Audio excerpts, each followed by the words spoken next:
here. Let them know that we're in the place to be. We ready to get this started in a few. Normally what we do, Dr. Love, you just talk crap in between before we start. Sometimes we do. Sometimes we do. Sometimes we do.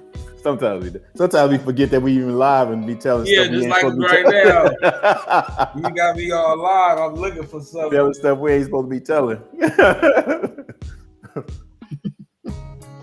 All right. And usually I can see too when people actually tap in. So once we start getting people tapping in, we got one in so far. I got you right now. Oh, you on Facebook or you on what you on? I'm gonna go to YouTube. Oh, okay. I'm on Facebook. All right. I'm gonna go to my Facebook. Got a couple of people in. What's up, yeah? Come on in here now. Come on now. Let us know that y'all in here. Give us y'all name and stuff. You know what I'm saying? Give us a little shout out. We have a great show for you today. Yeah, we got serious. We got special guest Dr. Lovey, Dr. Lisa Lovey in there. And what do you? Because you got so many titles now. What do we go by these days? She the doc. Huh? She the doc. She's a doc. That is her title. Her title's doctor. Just doctor. Just Dr. Lovey. Okay. Dr. Lovey, Lisa Marie, either or, that's good. Any derivation of that is fine too. Yeah. Okay. Got you. All right. Well, let's just start sharing. We're gonna get started, you guys, in about 2 minutes. Y'all got 2 minutes to start sharing and let everybody know and get in on this show. You got 2 mother. Now, come on now. Let me see. Oh, share it to the groups. Okay.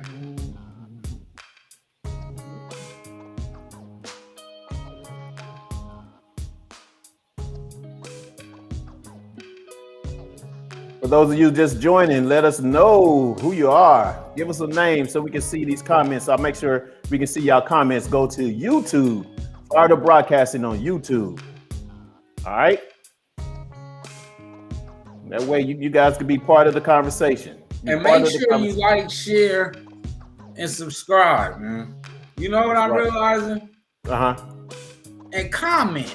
Because y'all in there, y'all hanging out, you're flirting, but you ain't saying nothing. You know? After the show, you see like a whole lot more people actually watching. We see y'all. Right. You know that like we can't see them, dog. Don't go unnoticed. Act like we can't see them. We see you. You do not go unnoticed. We notice. we notice you noticing us. Mm-hmm. But when we also notice that you're not liking, you're not sharing, you're not commenting. We know that part too. That's what we know. What's up, Tyrone Terrell? What's up, man? Come on down, Mo City, Kansas City in the house, man. What's up? Stay here with us, man. Stay with us, man, so you can get in and join in on this conversation. And actually, we can see your comment, Terrell, if you go to Facebook. Go to YouTube and go to YouTube on Fired Up Broadcasting. But you know what? If you have to just stay there right now and comment, I can see you from my other pages too. So we can get you in there. We can get you in there, man. Thanks for joining. Us. All right, y'all got 1 more minute. 1 more minute, and we about to get it started. I'm just signing into groups and stuff right now, so I hope y'all enjoy my whack music.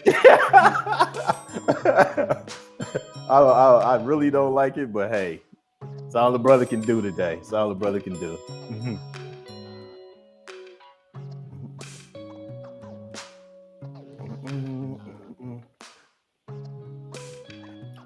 You used to share these pages, man, with just like 1 click. But now you got to go to everybody and holler, let them know you on. Who we got? Terrell, you say you're just chilling, man. That's what's up. Here, family, it's Thursday. Let's go. That's what Moms is in the house. What's up? What's up, Moms? It's going to be a great show, y'all. It's going to be a great show. Hold on. I'm getting people in here. I know. I'm going to have to do a lot of it once we actually start, too, because it's a lot of them on here. Okay.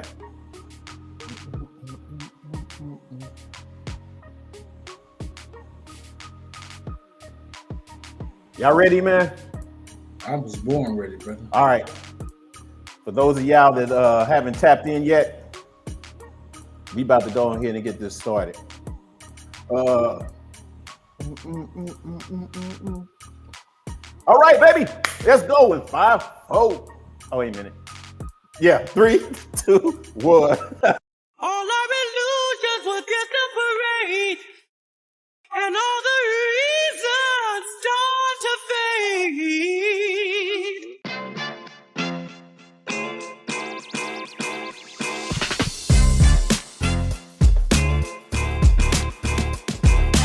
What's up, everybody? Welcome to Reasons, the show where you can give your reasons why you think what you feel about what we're talking about today.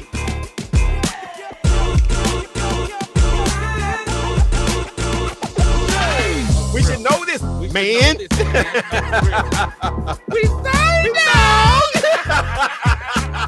Dear brother, how do y'all deal with erectile dysfunction when you're in a relationship? I wouldn't know how to do it unless I had it. And remember, if they're talking about you behind your back, they behind you for a reason. Peace. I love y'all. The reasons that we're here. What's up, man? I was gonna say Friday. Welcome to Reasons, y'all. Fired Up Thursday, man. It's your host, Fuel, in the house. Fat boy in the building. You already know what type of time we on. We here. You be slow motion, dog. You be slow motion. I was right after you. We got a great lineup show. As y'all can see, we have a special guest. Miss Dr. Lisa Lovey's in the house. What's up?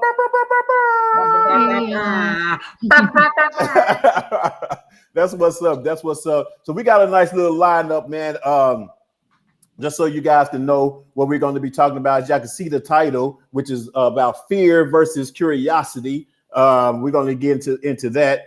Fat boy, you kind of caught me on that one. But we're going to get into that fear versus curiosity. That's what I'm trying to say. Yes. And then we got a couple of events that's been going on lately. And I guess let's go ahead and get into it. Do I need to go over anything else, man? Or should we just go on and get into it? Introduce our beautiful guests. Did that? Yeah, of course, right, man. As long as you did that. Well, actually, you know what? Lisa, since this is our first time, joining us in this particular type of programming, the setting. This is a whole different setting for us for a minute, until we get in our new location. Tell us what you've been up to lately, because you've been a guest on here before, and you've been doing a lot of work since then. This is almost like a Valley College reunion going on right here. Yeah. So let the people know who you are and what you've been doing lately. Okay, yeah, well, I am Lisa Marie, also known as Dr. Lovey, and I am a doctor of behavioral health, and I'm a holistic life and wellness coach. I've been coaching, health and wellness coaching, and working for reframeapp.com, working with people who aren't happy with their relationship with alcohol. Maybe they want to cut back or take a break or quit drinking. And so I've been doing that and just working with people with other, maybe relationship coaching or just any kind of health behavior coaching, and still working on getting together my own show, Rhythm and Views. Rhythm and Views. When is that going to start? Well, we were hoping to start it in August. Okay. And we were looking at, because of copyright stuff, we were looking at getting artists who are unsigned and who are, not, that don't have contracts and. I know how hard that can be. Yeah, and getting specialists who biopsychosocial specialists. So anybody really is anything, because you're Mhm. looking at medicine, you're looking at psychology, sociology, you're looking at politics. So we're looking at, everything that makes us human. Right, right. Okay. Mhm. Okay. Well, cool. So Yeah. y'all remember, and don't remind me. I need to put the credentials down there Yeah, before we go and leave put them today. Oh, there's credentials so down. many. So it's DBH, HSBCP, Hmm. ACC, BCC, Okay. Okay. um, All right. We'll get all that. MEP. We'll get all that at the end of the show. Okay. Most definitely. I collect degrees and I certification. know you know As you you. should. As you should. Hey, Educate. before we Knowledge is get power. before we get into the first topic, man, I want to welcome Carletta Jordan is on Facebook. I see Ernest there. There's 9 others. Their names ain't going up on there. I don't see it yet, but I see y'all. Where y'all? Hey man, tell them. Tyrell, First you off, know, tell them Fat Boy said, "Come on over here on to face on YouTube. YouTube Yeah, so we can see y'all and we can exactly. get some interaction with y'all. Come on now." Exactly. All right, man. Let's get into this first ordeal that's been going on lately, man, which has been crazy, and that's been the mass shootings in not only just Baltimore, but there was also thing that's it's been going on. What other states did I say, Fat Boy? Philly. It was Baltimore, Philadelphia, Chicago, Fort Worth, Texas. Yeah, yeah. A lot of mass shooting going on in the past. This past weekend? And not even this past weekend. 126 injured. Yeah, 126 injured, and 22 mass shootings total these states. And although we everybody keeps saying like we could do better than this, but what do you think? What do you guys feel is causing all these mass shootings? Oh man, I told you what that is, man. It's just the Mhm. It's a lack of. First of all, I feel like it's lack of male presence for one in these Really? communities. Hell Uh-huh. yes, for sure. Also, it is too many. It is too many kids with guns out here. Learning that I'm a grown man and don't know how to work through my emotions. Mm-hmm. You give a 15-year-old a gun and you expect him to work out his emotions. It's not happening, man. And what's really going on is these children don't know how to verbally express themselves and they shooting stuff up. You know what I'm saying? I Uh-huh. don't want to curse, but they shooting up everything.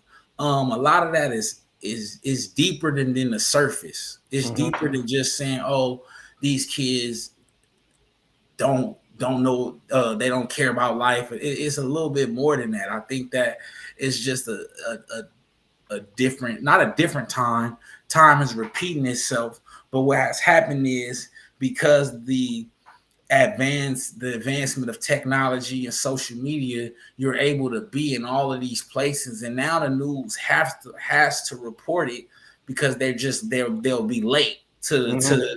to the party, right? They have to Mm-hmm. report these things because social media is all over it. Uh-huh. People are talking about it early, and so I think that it's just bringing a light on the violence. But I think that the biggest issue is just lack of male presence and nothing to do for these kids, man. There's no programs, there's nothing going on in their communities.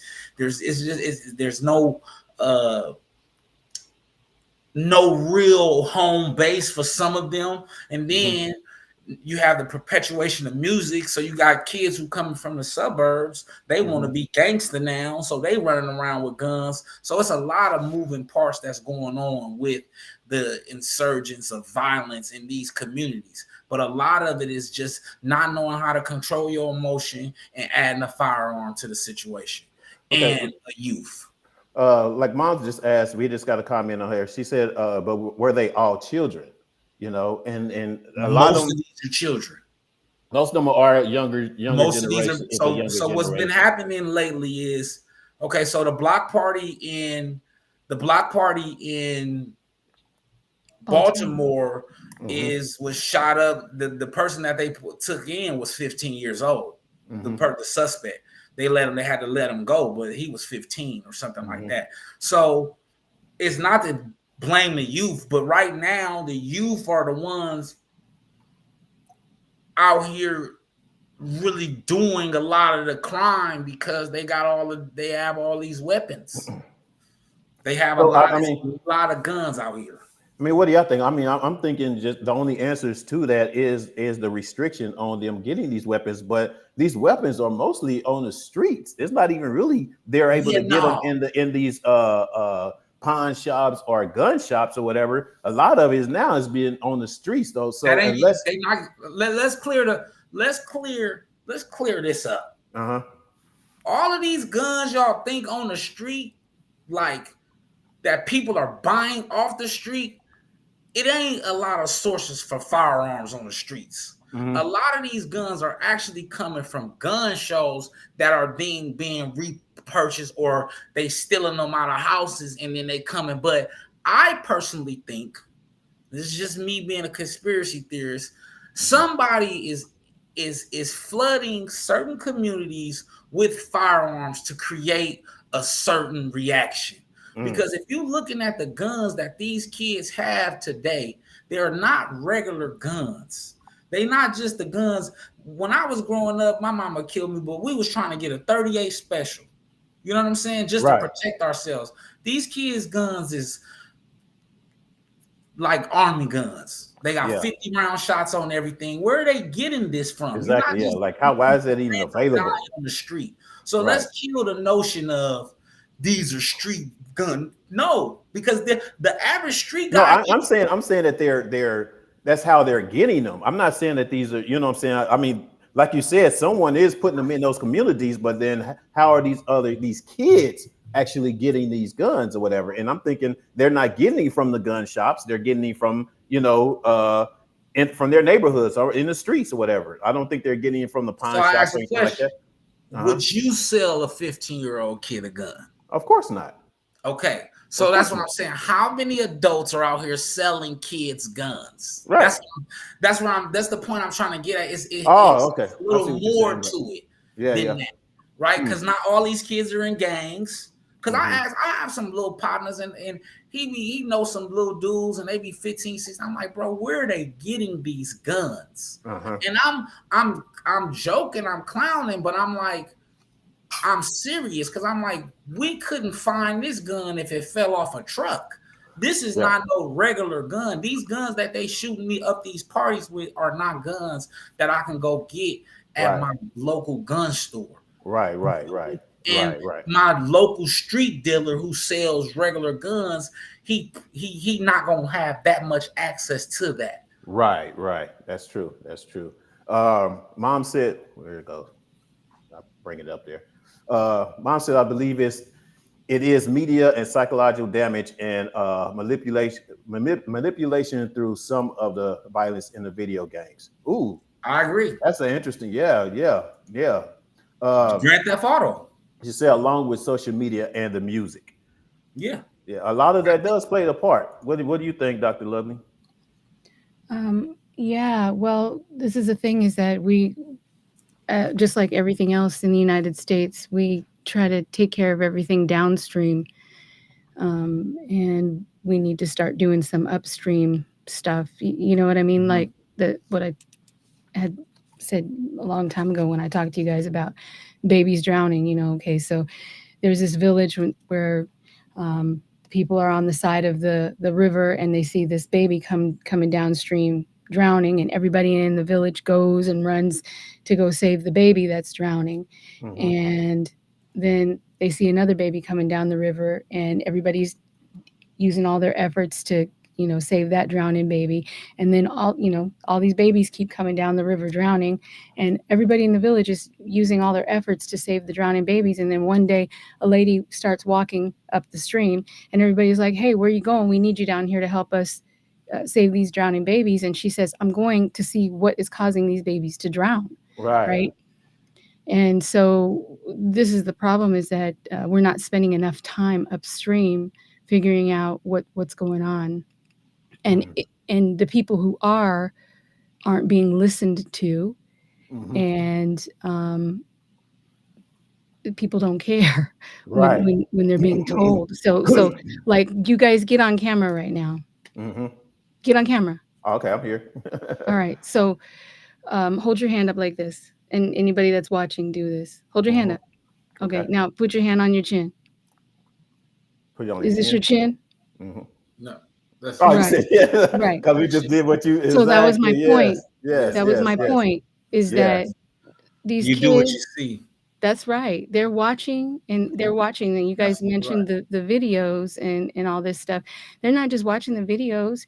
You can tell your kid all day long not to do something, but if they see you doing something, Yeah, that's what's being modeled.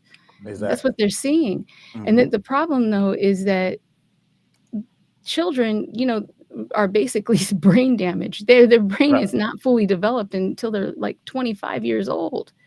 So they're operating on a not fully developed brain, and sometimes there's not even this capacity to really fully get the lethality of these weapons. Yeah.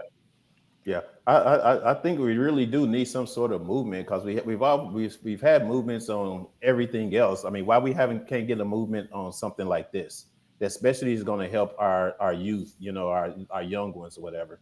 And if there is one, I mean, you guys hit us up. Let us know. Let us know what that movement is, whatever, because I would love to be a part of that movement, you know what I mean, to try to help, get a lot of these guns off the street. I ain't going to be no officer. I ain't going to be no police officer, but I will be supportive of whatever it is, movement that is out there for that particular purpose. Who we got? Oh, we got comments. We got comments. And also, I want to welcome strong Black Queens.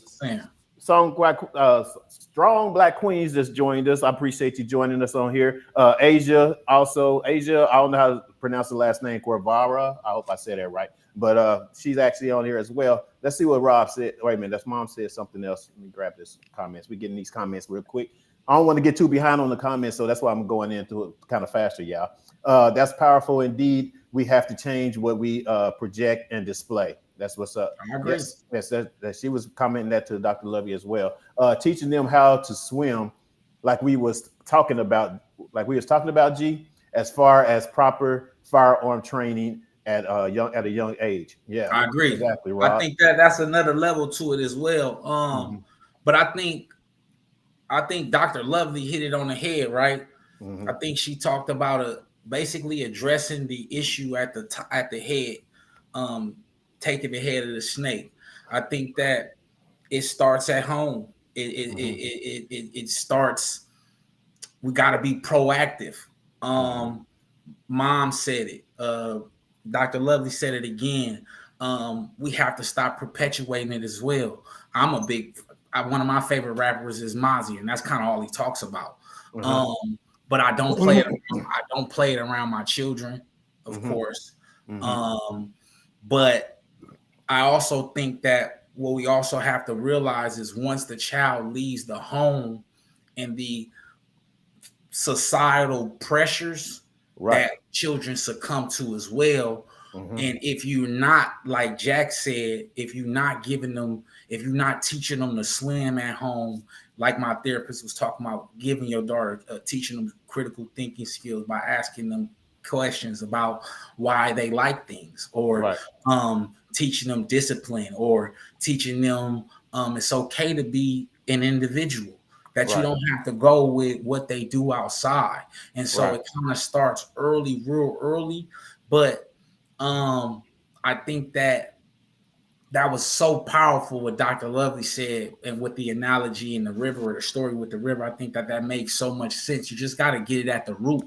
But I think that with these kids, some of them, because they so caught up in it, they not figure it out until is later, because of people, you can't reach them. I think she got us great with just, hey, I put your finger, put it on your chin, and we put it on our face because she did it. And it's like, if my dad is telling me this constantly, my mom's telling me this constantly, but all I see is this, I'm going to emulate what I see the most. Right. Exactly. And I think that's a great point. But the best thing to do is lead by example. That's why I tend not to carry weapons as much as possible, unless it's one of them situations, or we in that environment that requires that situation. And I'm a firm believer in firearm control, firearm training at a young age. I tell them that. I haven't started with my daughters, but I think that is very important to, like you said, to teach what it is and the importance of, okay, this is to protect you and your family, but this is not a game. That if you use this on outside, you can kill someone, and then not only in their life, but in your life. It has to be a lot more structure on going on, because the challenges of outside and the interference of what's going outside has to be magnified at home. Right. Exactly. Yeah, you hit it on the nose. Okay, man. Oh my goodness, we got some.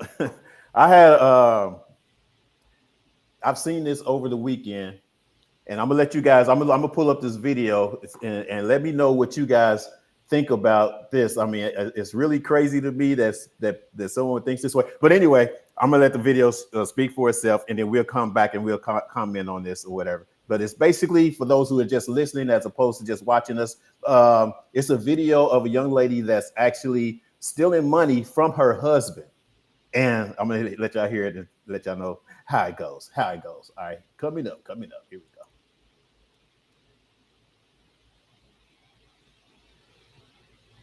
go. This? Why do I got a bank statement in the mail with an account that I don't know nothing about? First of all, don't come in here yelling at me about no account. I have an account to make sure I'm good.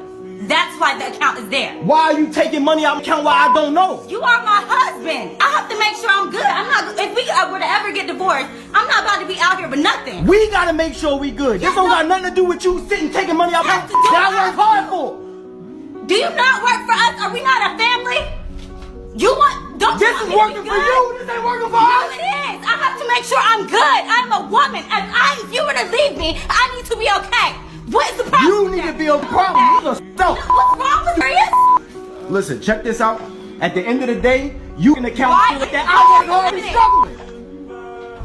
I have to make sure I'm good. I can't. I'm not about to argue with you about money. You are self-intelligent. No, I'm not. Everything I've done for us. Are you serious? You mad because I'm putting everything you done for who? Everything you done for me. I'm the one working. I'm the one putting in the time. You cannot be for real right now, Keith. Everything I do for us, and you're mad that I put a little money to the side for me? Everything you do for us. Everything you do for you. Statement. It's just. I'm gonna tell you, man. What are you gonna do about it? What am I gonna do about it? What are you gonna do about it? I don't care about this right now. I'm so You know what I need to do with you? You know what I need to do with you? I need to account and stop sharing you. Cause that's the reason. That's how you able to go in my find my words and take the money. Do what you gotta do. I don't care about it. I'm so serious. I'm not about to argue with you about no money. No money? No, I'm not arguing. It's just money to you, right? $22,000 is just a little bit of money to you, huh? I gotta go and work for that money, but it's just a little bit to you, huh? I'm not about to argue with you about it. Like I said, if you were to break up today, then what am I supposed to do? I have to have something. And if we was to break up today, you would be A-okay, my friend, because you still been stealing money for I don't know how long. That's gonna make me okay. $22,000 not gonna make you okay. Some people don't make that in a whole year at their job. Well, then they need to get a job.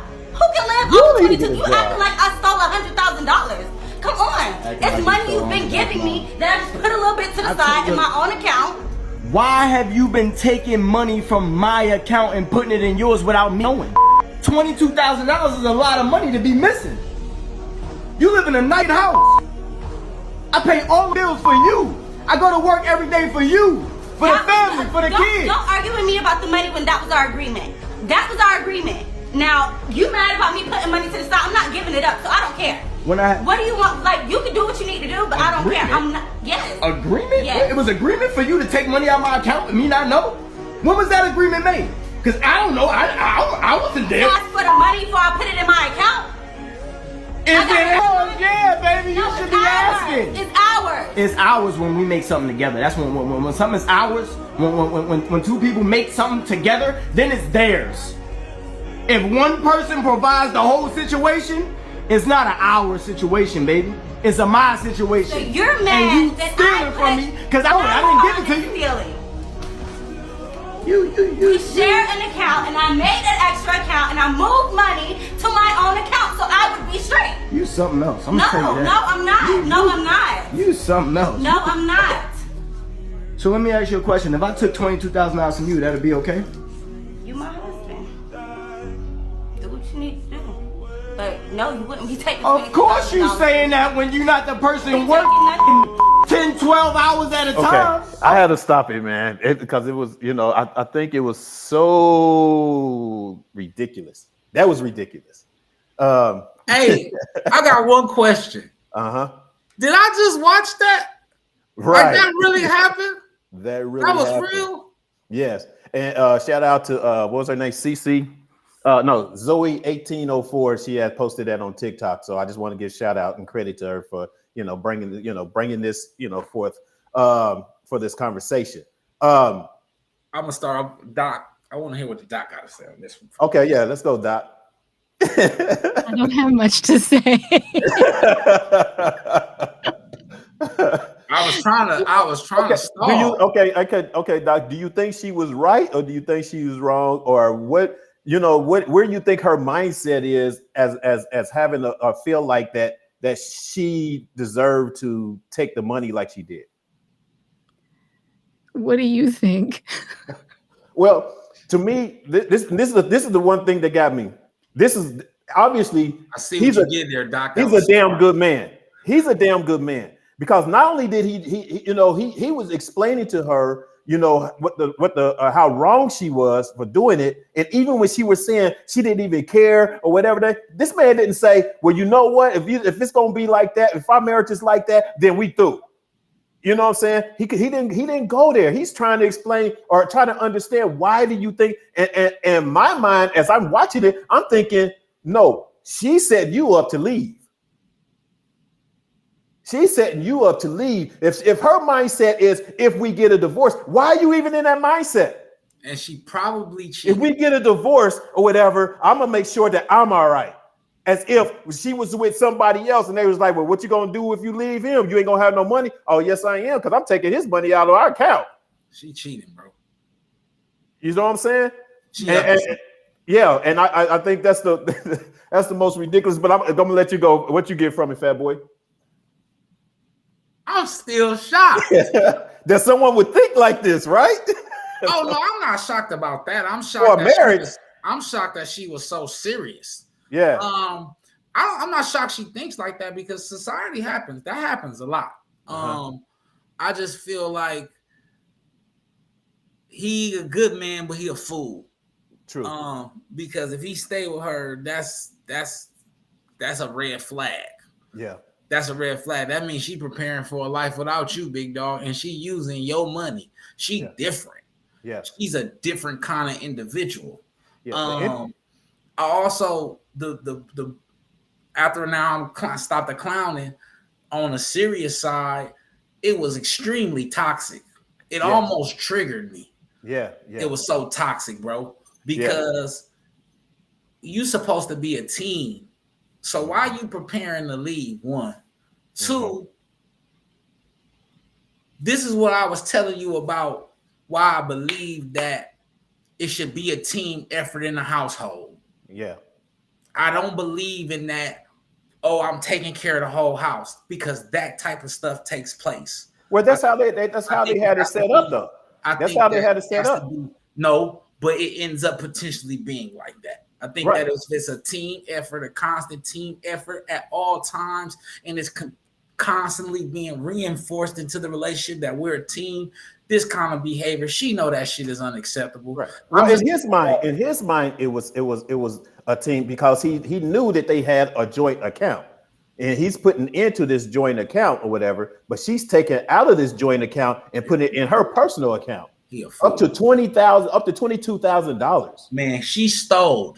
Is what she just stole money from them as whatever they little nest egg is, their hole or whatever. She's stealing from him or from them, from the family, not only from their kids or whatever that they may have, but from the family. It's so that's what I'm saying. It's so many things wrong with what was going on in that video. Yeah, the level of selfishness is just through the roof. Right.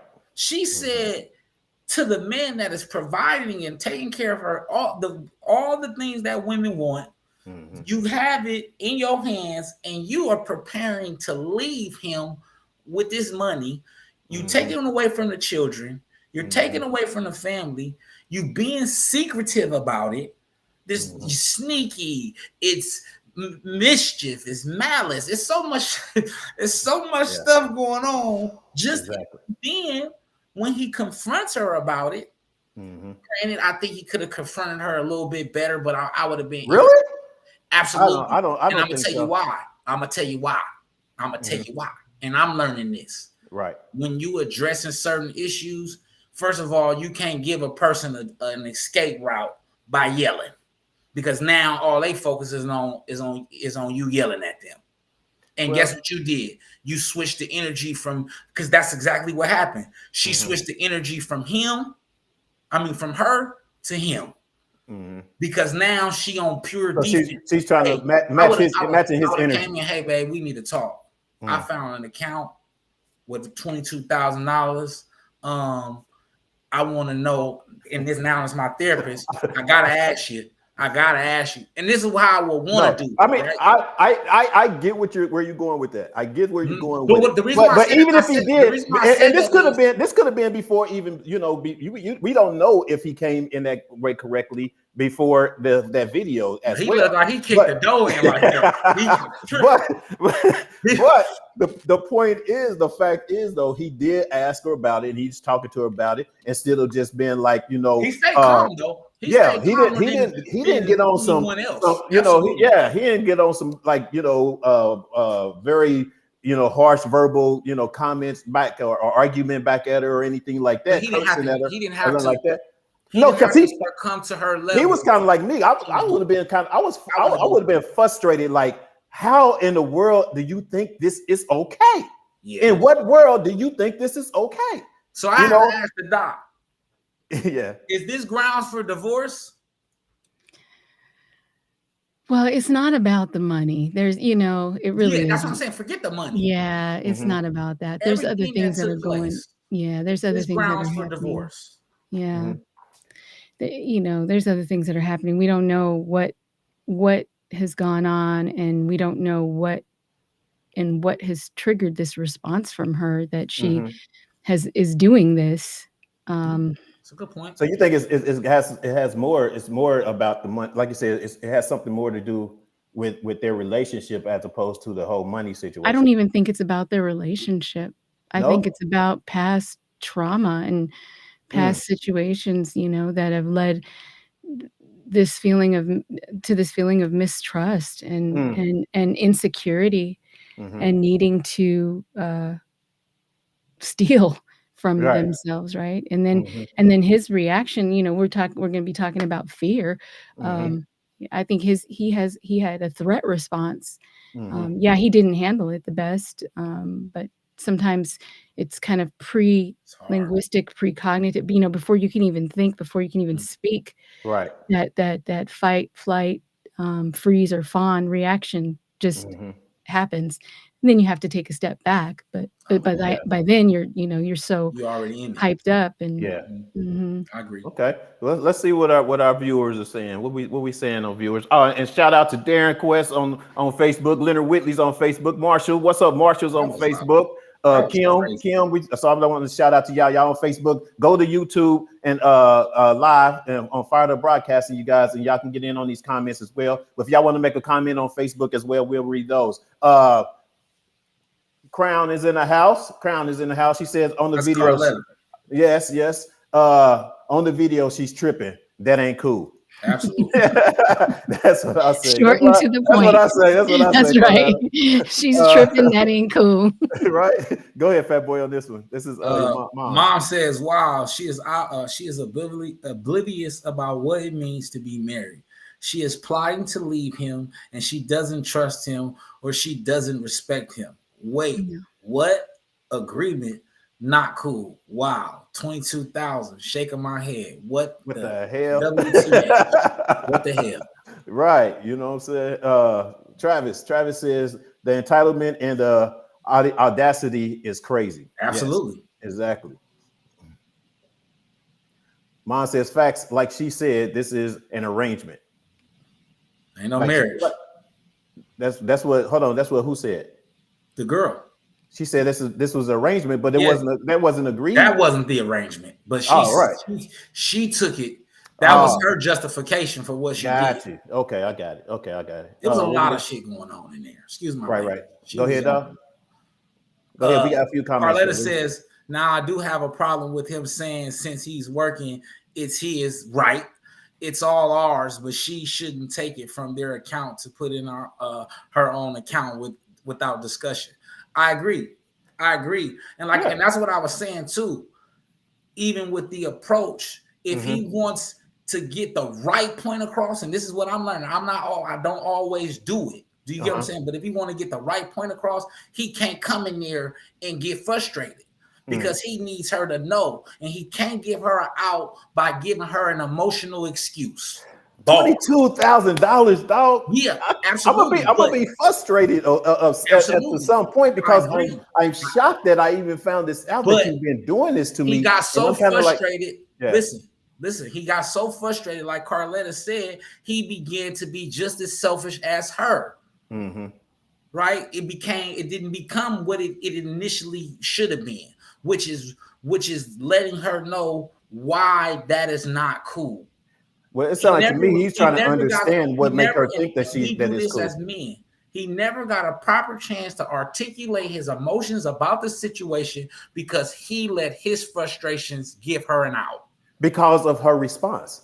And it's because of her response, or whether her response is giving him energy like, where in the world do you even think that you can even think like this? Why are you thinking this way? Where did this come from? You know what I'm saying?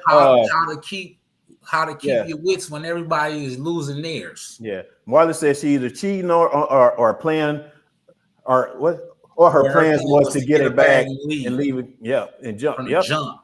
I agree. I think that's what it sounds like. That if you check her, I think this is just George, right? I'm a conspiracy theorist. I think that if you check her phone right now, she talking to 2 or 3 dudes. Yeah, that would be my thoughts. First of all, I'm gonna give you 2 signs on how I kind of know. He worked 12 hours a day, and he already showed me that he throw the fact that he pay all the bills in her face often. So that's probably another reason why she been hiding the money too, because that ain't his first time saying this is his house. This is because it came off too easy. So really, it's a complete trust issue between the both of them. Between both. Yeah. Come on, man. That's beyond putting away a little mad money away. This is why men want. This is why men don't want women to have access to their finances. Not okay. Period. Not at all. That's what I said. We can do a joint account. We could do but that's what they were doing. They were doing a joint account. I'm all about a joint account, but we're gonna put money in there. Yeah. Kim Hill, what's up? I appreciate everybody that's on Facebook and watching and listening to you guys. But I really wish I go to YouTube so we can, get those numbers up and subscribe. Big O said that's sad. Feel sorry for old buddy. Yeah, me too. I mean, it is sad because it is something else more. I feel bad for him, but I think that Dr. Lovely hit it on the head. It's a lot more because now I'm replaying the whole thing in my head. It's a lot more on both sides that ain't being said, but it's being said in the conversation, if that makes sense. She preparing to leave, but a lot of times women enter relationships with dudes they really don't like that for security. So it could be one of them situations as well. But get to this comments. Yeah. Crown said, I wouldn't say that she's cheating or preparing to leave, but if I feel like she's ignorant. But I feel like she's ignorant. To how marriage works. Yes, absolutely. That part. And I think that's a good point though too. She definitely, or they should at least get some sort of counseling.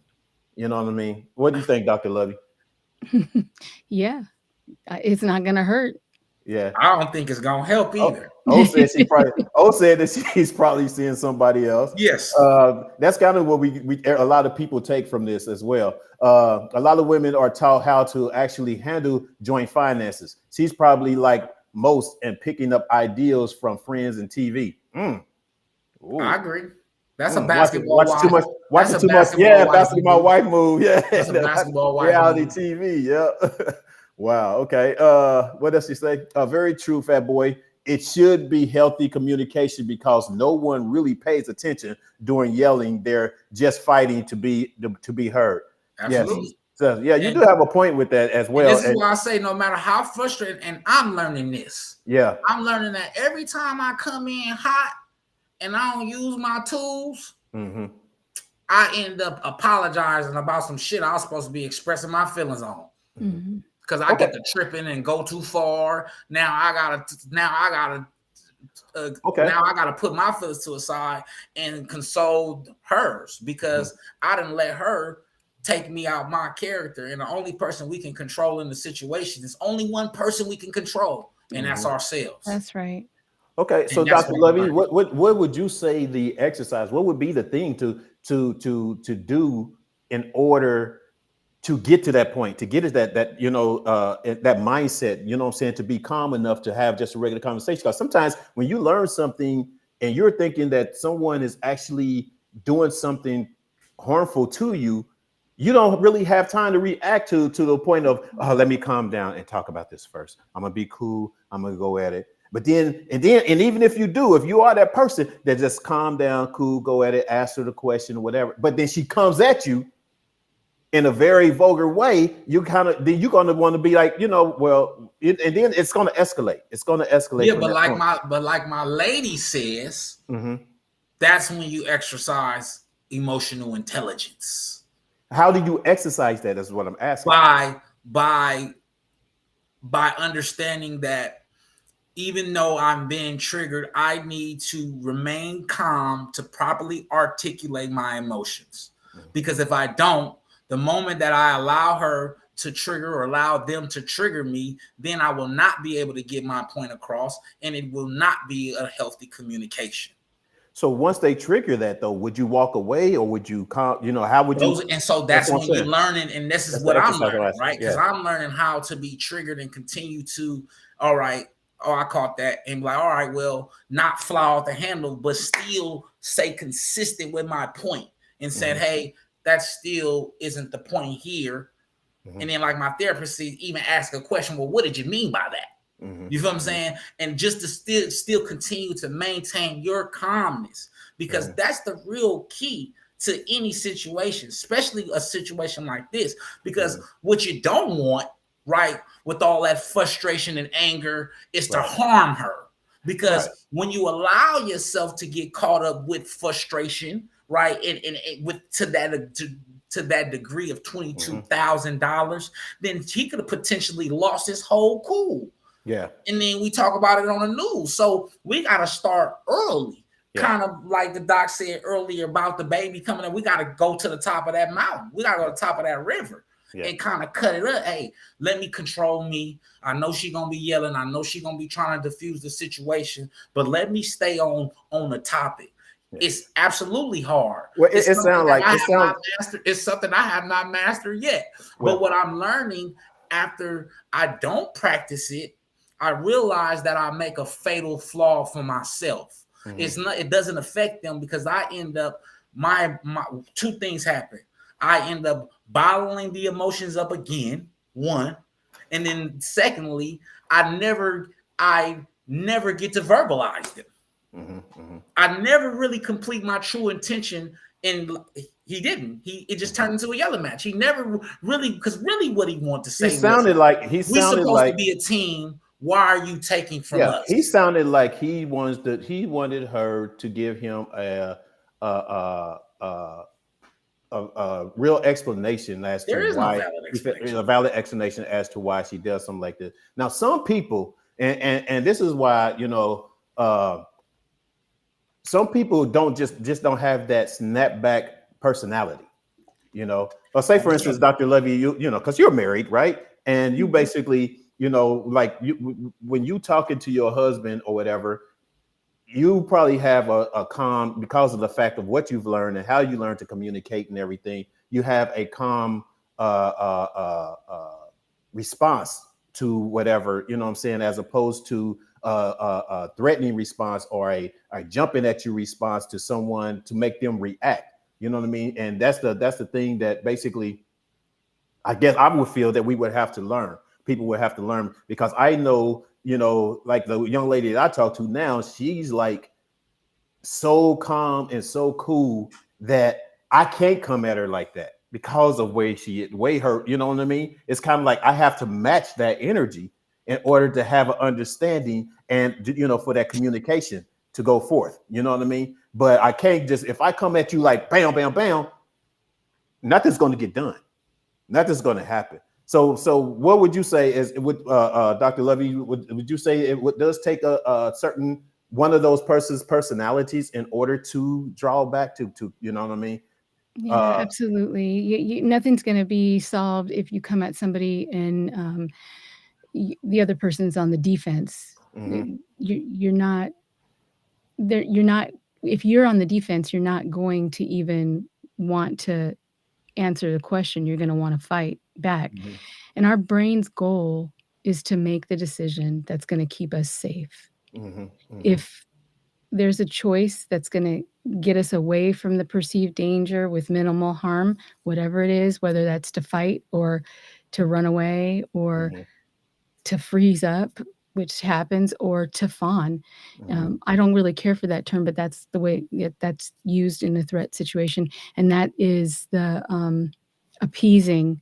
And that is, like I said, it's pre-linguistic. It's you don't even think about it. It just happens. Mm-hmm, mm-hmm. And if you don't prepare for it, especially if you have a history of trauma, mm-hmm. your brain's going to be more likely to activate that response in anticipation mm-hmm. of future danger. Future danger.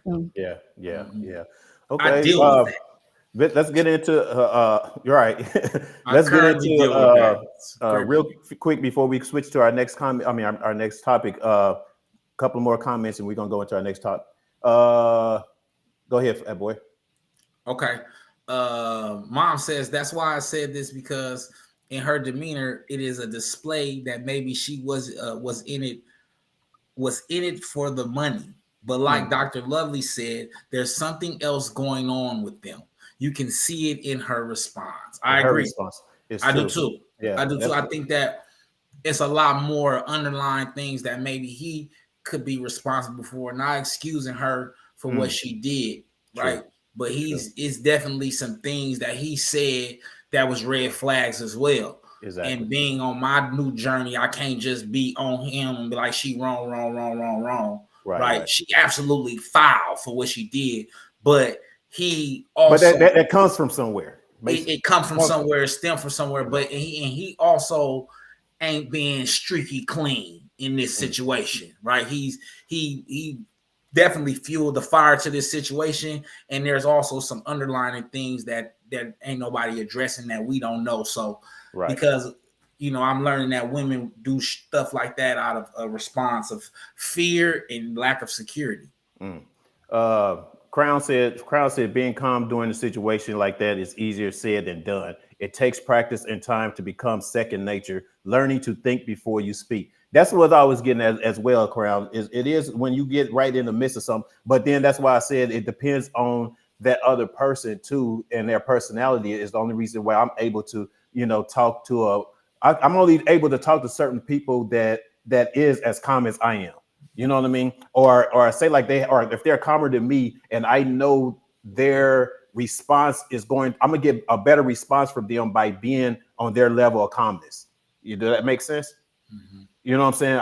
If I know that this person is not a fussy person, this person ain't gonna shout or get loud or whatever the case would be, then I can't come at her like that because she doesn't respond well to that. You know what I mean? And I want to respond and I want to know exactly, I want to be able to communicate with her so we can, move on and accomplish, something within this communication in this conversation, Mm-hmm.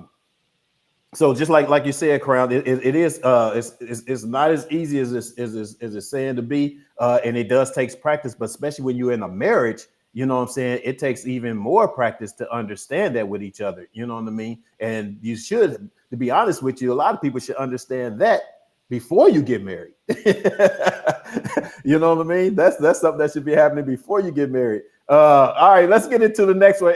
And for my brother that's on that video, I hope things go well. But like you said, it could be other things that's going on, within their marriage. I hope they get some kind of help or whatever to be able to. I kept asking, is this real or are they acting? Yeah, me too. I was blown away about it.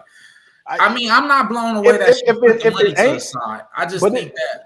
But even if it's not real, though, even if it's not real scenario, that situation for someone a mindset to think that way, you know what I mean, would be, just it's good for conversation. That's for damn sure. it don't that part, like I said, that part didn't really shock me though. That part was that we in that era where a lot of women, and it's no shot towards women and no shot towards the men. And today, a lot of women are just getting married for security, man.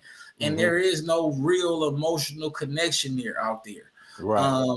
And I'm learning that too. Are you really talking? Are you communicating? Are you getting to working through problems? Because I ain't never did this.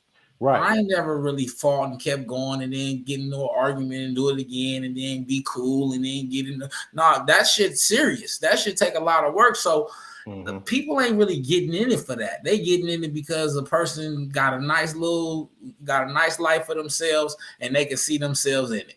Right. No one's trying to really build each other and grow, and so that's the result of a marriage that was built on a broken foundation. Okay, well let's get into this next one, man. Fear versus we're gonna do history of blackness. No, fear. I'm gonna get through this. Fear versus curiosity. Yeah. We just kind of touched on that a little bit when we were talking about the threat response, because we're biologically wired to scan our environment for what's wrong and if there's a potential threat, and how cautious we need to be, right? And so it's useful if the fear is a circumstance that's going to harm us.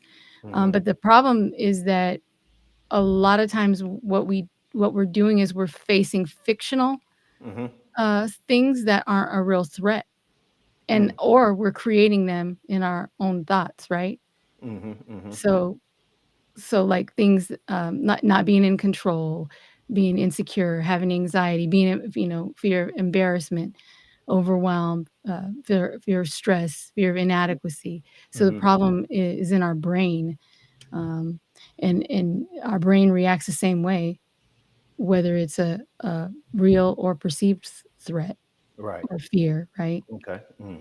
And that's the problem, whether a lion is chasing us or whether we have to get up and speak in front of an audience or whatever, we're gonna be triggered to have that fight or flight, or like I said, freeze or fawn. But curiosity, a lot of times we say that it takes courage, and so I appreciate. Was this skinny man that brought this up? I know. Yes, right. This, huh? Because you would think that you would say, fear versus courage, right? But he said fear versus curiosity. Which is interesting because fear has an excitement and an expansiveness and a hopeful quality wrapped in it, right? And it does take curiosity, I think, to combat fear, right? So if your brain is telling you that you're curious and excited about something rather than being fearful, then you can approach it in a different way, with in a more positive courage, way, right? You can be more courageous, right. So the curiosity will make you go forth of taking those chances or whatever, as opposed to just being fearful. With confidence. You could be more confident about it because you are being, you can tap into your creativity, and it amplifies that and the confidence, right? Yeah, I think I'm like that with a relationship, because I am very curious as to how far are we going to go. I'm curious as to how, I'm not really fearful, because I don't fear it. Whatever happens, going to happen. But as far as me being just curious as to what our future goal is going to be, what's going to, how am I get along with their kids? How they going to get along with my kids? You know what I mean? It's kind of like, I just have that curiosity as to if it's going to be a great relationship or not. You know what I mean? Fat Boy, what was your thoughts behind? Well, I can tell you exactly where it stemmed from. We were actually my question was to her is, I think it was like how to combat being fearful of being scared or something like that. Of a certain situation. Like I have this fear of being hurt. That's what it was. And she said, because she used the analogy of when you were a kid that you would touch you touched the hot iron and you didn't know until you burnt your hand, right? And it's like, because you have the experience of basically burning your hand in a relationship, in a trauma from that, it has taken away your curiosity, and you now move through with fear. Because you, like I was trying to tell Phil, you become jaded, right? Because you think that the result from the last past trauma will come here because you have the fear or you see signs of it. And so you can't approach the situation courageously. So you're fearful and you become easy to be triggered. You become quick to think of inadequacies and become embarrassed and all the things that Dr. Lovely began to mention, because you're operating within this fear. And fear, right, immediately, like she says, the brain is immediately going to start to protect you when you're scared.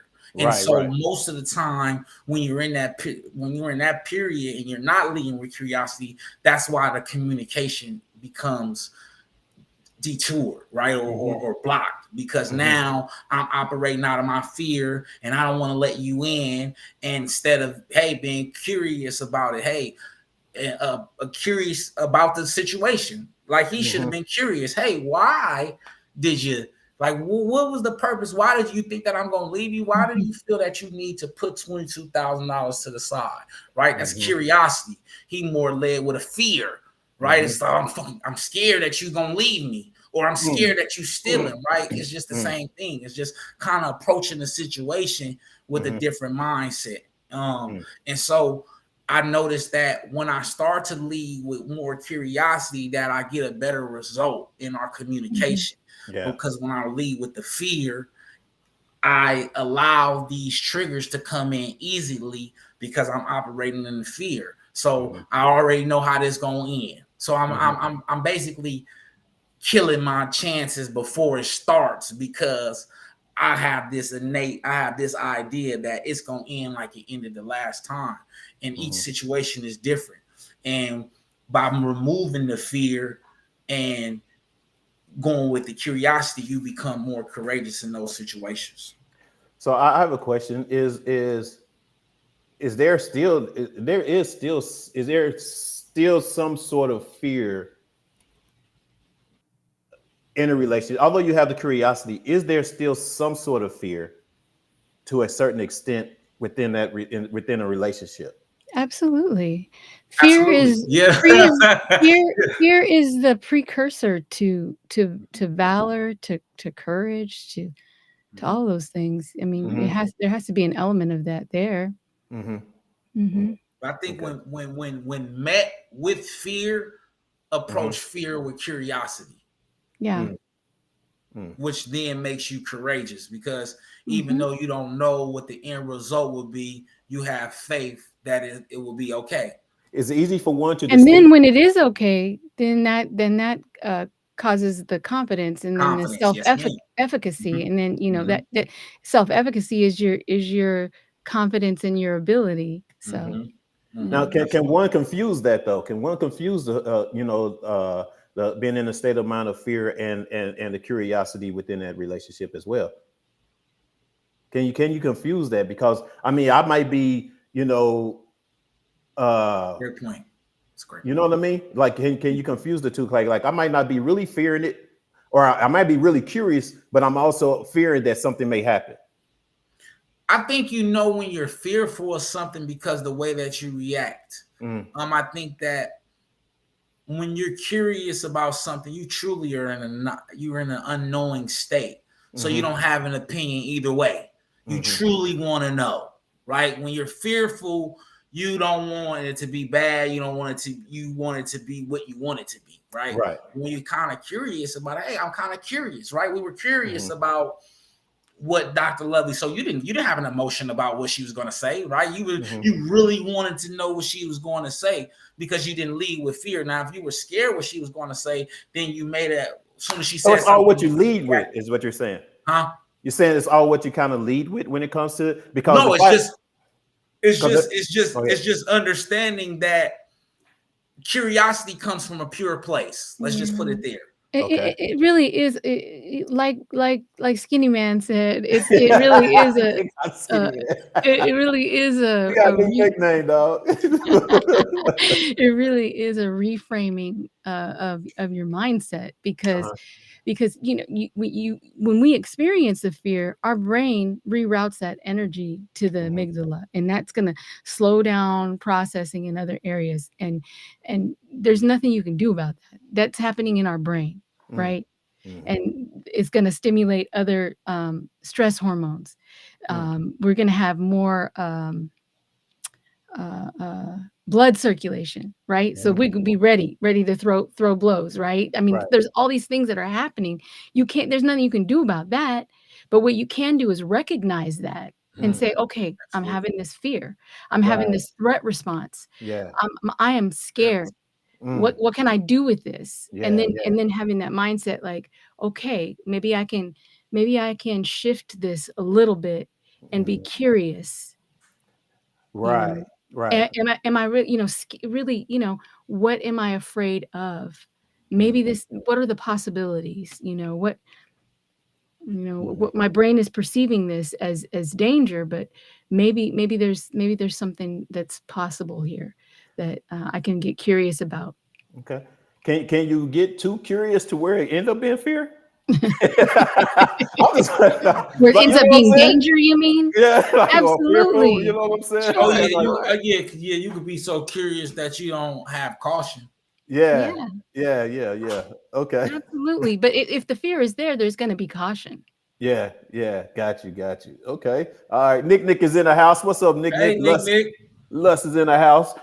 Renee Brewer is on Facebook. I'm calling y'all out on Facebook because there's so many of y'all on there watching and y'all not commenting, but y'all can comment, if y'all want to.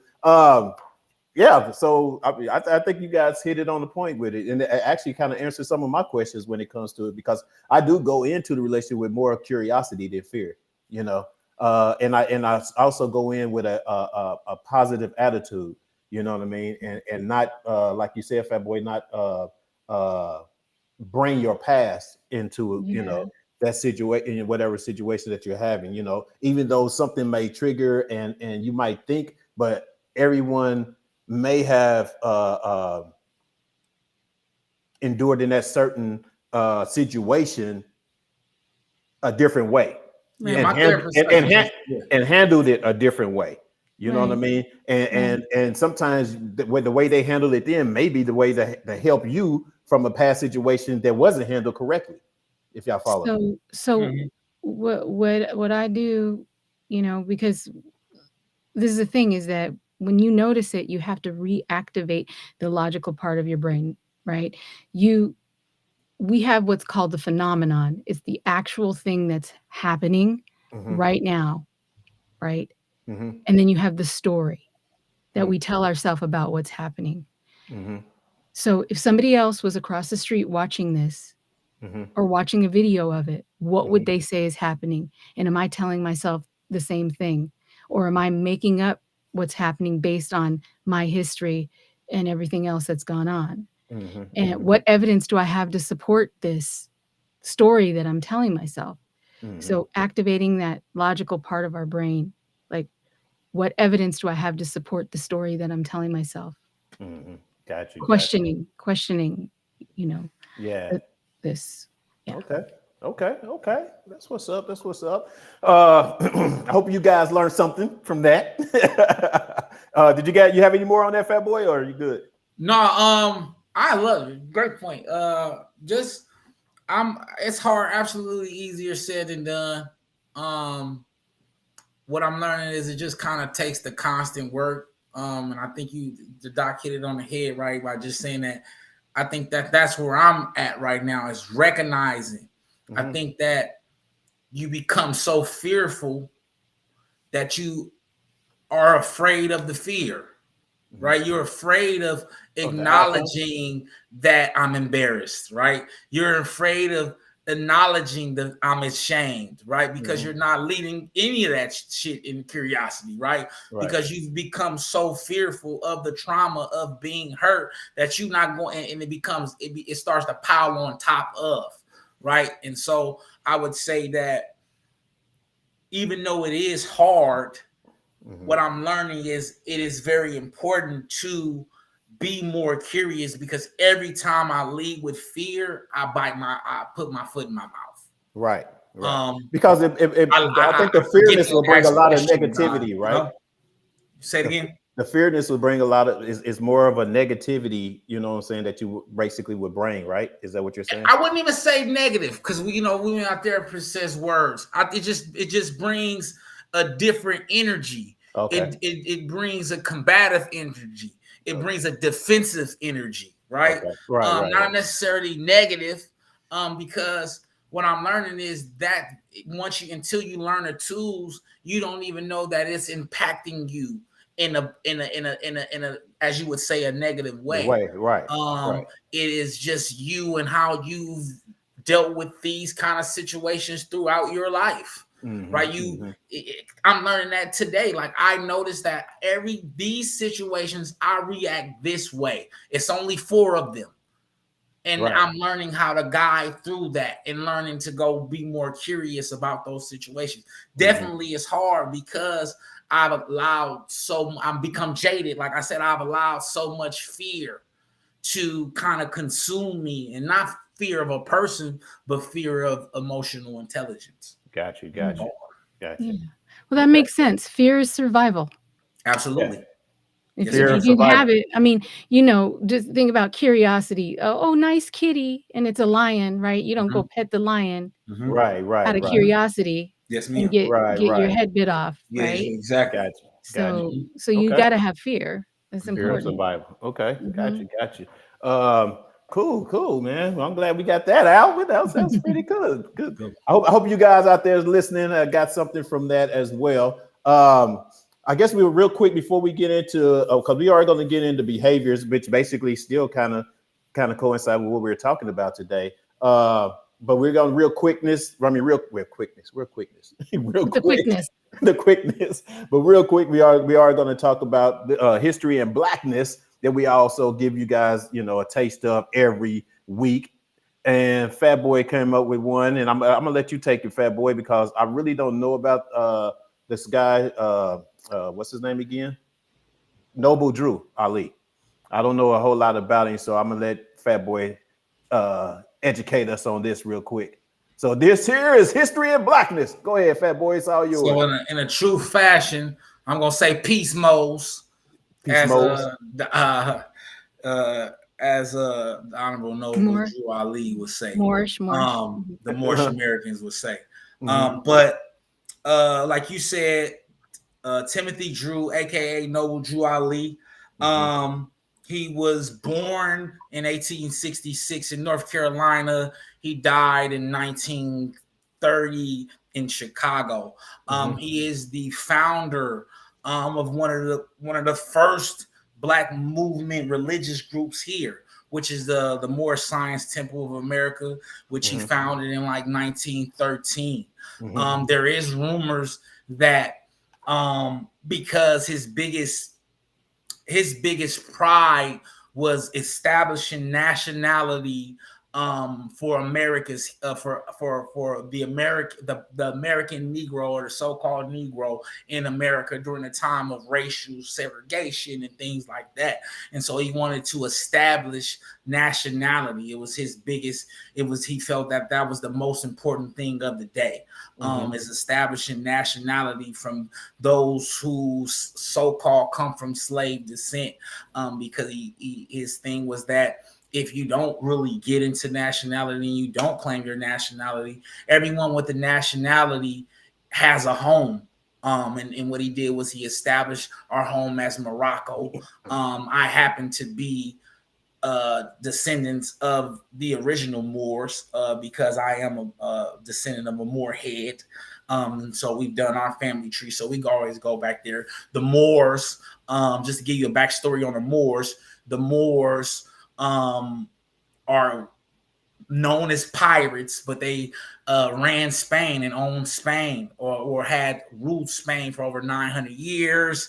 All the bathhouses you see in Europe, the Moors created them. You cannot go into any Russian or any parts of the world, certain communities, any parts of Spain, and not know what a Moor is, because they actually civilized and colonialized the Moors. And so Noble Drew Ali believed that the American Negroes were descendants of Morocco in America, and so hence the Moorish Science Temple of America.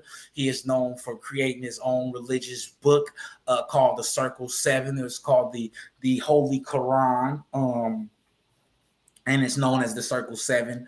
And it's basically, he read the Quran a lot of times, and he basically put in to this pamphlet what the key points of the Quran and how to be, and how the Moorish American should move and carry themselves, and not just the Moorish American, but the American Negro in America.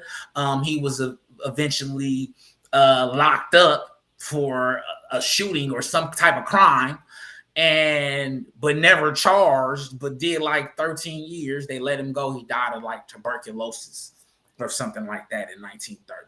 Yeah, they try to say it was pneumonia. Pneumonia and tuberculosis. Yeah. But people were speculating that, it was from the police when he was in jail at that time, because it happened right after he got out of jail, and he had been beaten by police or whatever in Chicago. Exactly.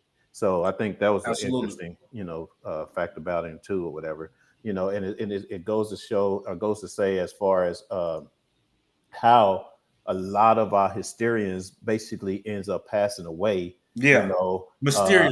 mysteriously, and they blame it on everything else but what it really is, And they also are they're precursors to the Nation of Islam. I was just going to ask that. Didn't he have something to do with the establishment or foundation of the Black Muslims in the nation? Gotta hit you with it. So he also was the precursor, and they're like the founders, or some of the members from the Moorish Science Temple of America founded the Nation of Islam, and then they brought in, as we know, the Honorable Elijah Muhammad, and he went on to, but he's the first. He's great friends with Marcus Garvey. You've seen him, but you didn't know who it was. Exactly. Yeah.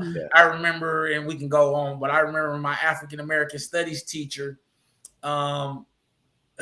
She's a PhD in English, master's in African American studies, and sitting next to Marcus Garvey was Noble Drew Ali. She knew who Marcus Garvey was, but she had no clue who Noble Drew Ali. And I think a big part of it is just because nationality is the first order of the day. This is why the American Negro is allowed to be always pushed aside, and you see these other nationalities able to claim our natural birthright. And I'm dropping a little too much knowledge, and I sound like my brother, so I gotta stop. Right. That's just basically what's going on. And so everybody's able to kind of claim our birthright because we have not claimed our nationality. So I kind of wanted to give y'all some history on this, and you can kind of go do your homework on the Moorish Science Temple of America and Noble Drew Ali. But they say that the stock market crashed because he they say the stock market crash of 1913 happened because he went to the government and basically bankrupted them because he asked for the money that's owed to all African Americans, basically. Wow. Because he created a flag, which is a red flag with a 5-pointed green star on it. And so that's a rumor, though, allegedly. It's like one of those folk tales, but they say that's what really crashed the country. He came to claim, and I think that's why they end up killing him. Okay. Yeah, that's interesting facts right there, y'all. It is very interesting. Never heard of that. Y'all want to read more up on that? Of course, y'all can go on online. I think even the Wikipedia or whatever, and look up Noble Drew Ali and get all the facts that because the number just brought down. Just to kind of give you context on this, the number on the back of every one of our socials goes to an account at the Federal Reserve. That's not some shit I created. No, that's real. That's real shit. Yeah, I know. That's a fact. And so what he did was that's how he basically. That's why they say he was able to do it, but it's allegedly. But that's what he did. He basically brought the surface. I have these amount of people with they account number, and we need to get paid. And they say the country failed. But shout out Noble Drew Ali, man. Shout out all my moles out there. Islam. All right. Yeah, Mom said, where'd it go? Did I do it? What'd I do with it? She was also saying, absolutely, there were some original Moors left in Oklahoma, Arkansas during the period as well. Yeah, absolutely. Well, all right, y'all, let's get into this. Let's more, man. I don't know. Wow, I'm so excited to get into guilt, shame, and vulnerability behavior. I don't know why. I'll do nothing. I'm a cool laid back guy. All them. But relationship behavior, you guys, guilt, shame, and vulnerability. What do we want to start with? We want to start with maybe with guilt. Sure. Well, I can just kick this off by saying that, a lot of times people use guilt and shame interchangeably. But they're very different. And in a nutshell, just to tell them apart, basically guilt says I did a bad thing, and shame says I'm a bad person. Or I did a bad thing and I'm ashamed of it. No. Okay. No. Go ahead. Guilt says the thing I did is bad. Shame says I'm bad for what I did. Because I did it. Exactly. Right. So it's normal to feel bad about about things that we do. We all make mistakes, whatever it might be, right? But when you feel so bad for what you did that you can't separate the behavior from who you are as a person, that's more of shame than it is guilt. So knowing the difference and the root cause of your feelings can help you with that. And it's important because, shame takes us to a place where we're more likely to feel angry, where we have low self-esteem, where we are self-destructive, right?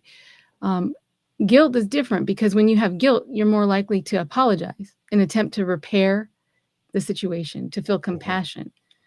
It's a very different situation. And, So how do you deal with say guilt when it comes to, and I guess what would be examples for the type of guilt within a relationship that you may have that, well, I did something wrong. I yelled. I don't know. What did you do? Something that you've done.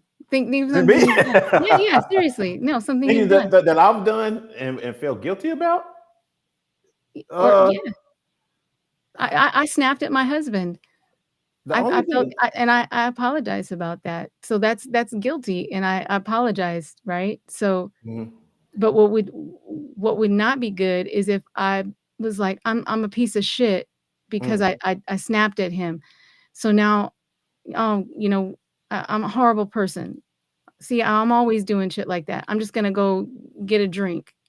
Well, I feel guilt and more ashamed of myself for not being open and honest about a certain situation I had at one point in my life. And within this relationship that I've had a relationship to where I really wasn't there anymore in the relationship, and someone had came within that time while I was, I felt in my mind the relationship was over, but we never verbalized, it or finalized it or anything. And then someone else came along and I fell for that person to the point where I wouldn't been honest with myself, with the person that I was with, to say, hey, you know, this ain't working, I'm gonna move on or whatever, as opposed to not really knowing what's gonna happen with this other person. You know what I'm saying? So I kind of like stayed in the middle of it until it got unbearable, to the point where it was more of a fuss that could have been avoided, as opposed to me just being honest with myself and letting it out as to what's going on. So I felt very, guilty because I wasn't open. I wasn't, and it was a learning experience as well for me, because I never ever in my whole life have been in a situation like that. But I had to, I was kind of more as well ashamed of myself of letting it get to that extent. If y'all follow me. Yeah. Yeah.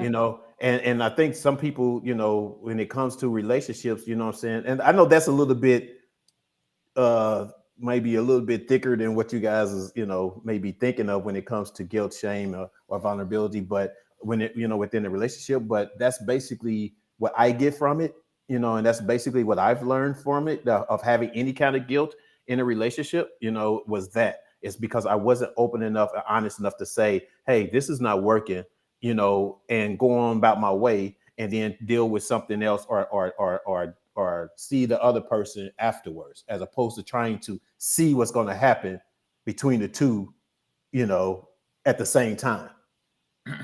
Y'all get me? Mm-hmm. Are you? I'm gonna get some clarification. So, are you saying that you felt guilty because you didn't verbalize how you felt?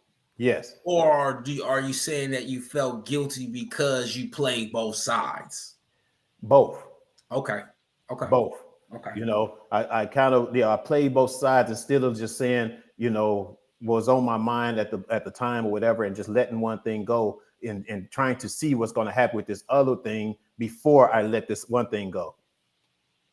Mm-hmm. And it was kind of like I was stuck in the middle, and like I said, my mind wasn't even, there. I felt I wasn't in a relationship, although and you know what that was? Mm-hmm.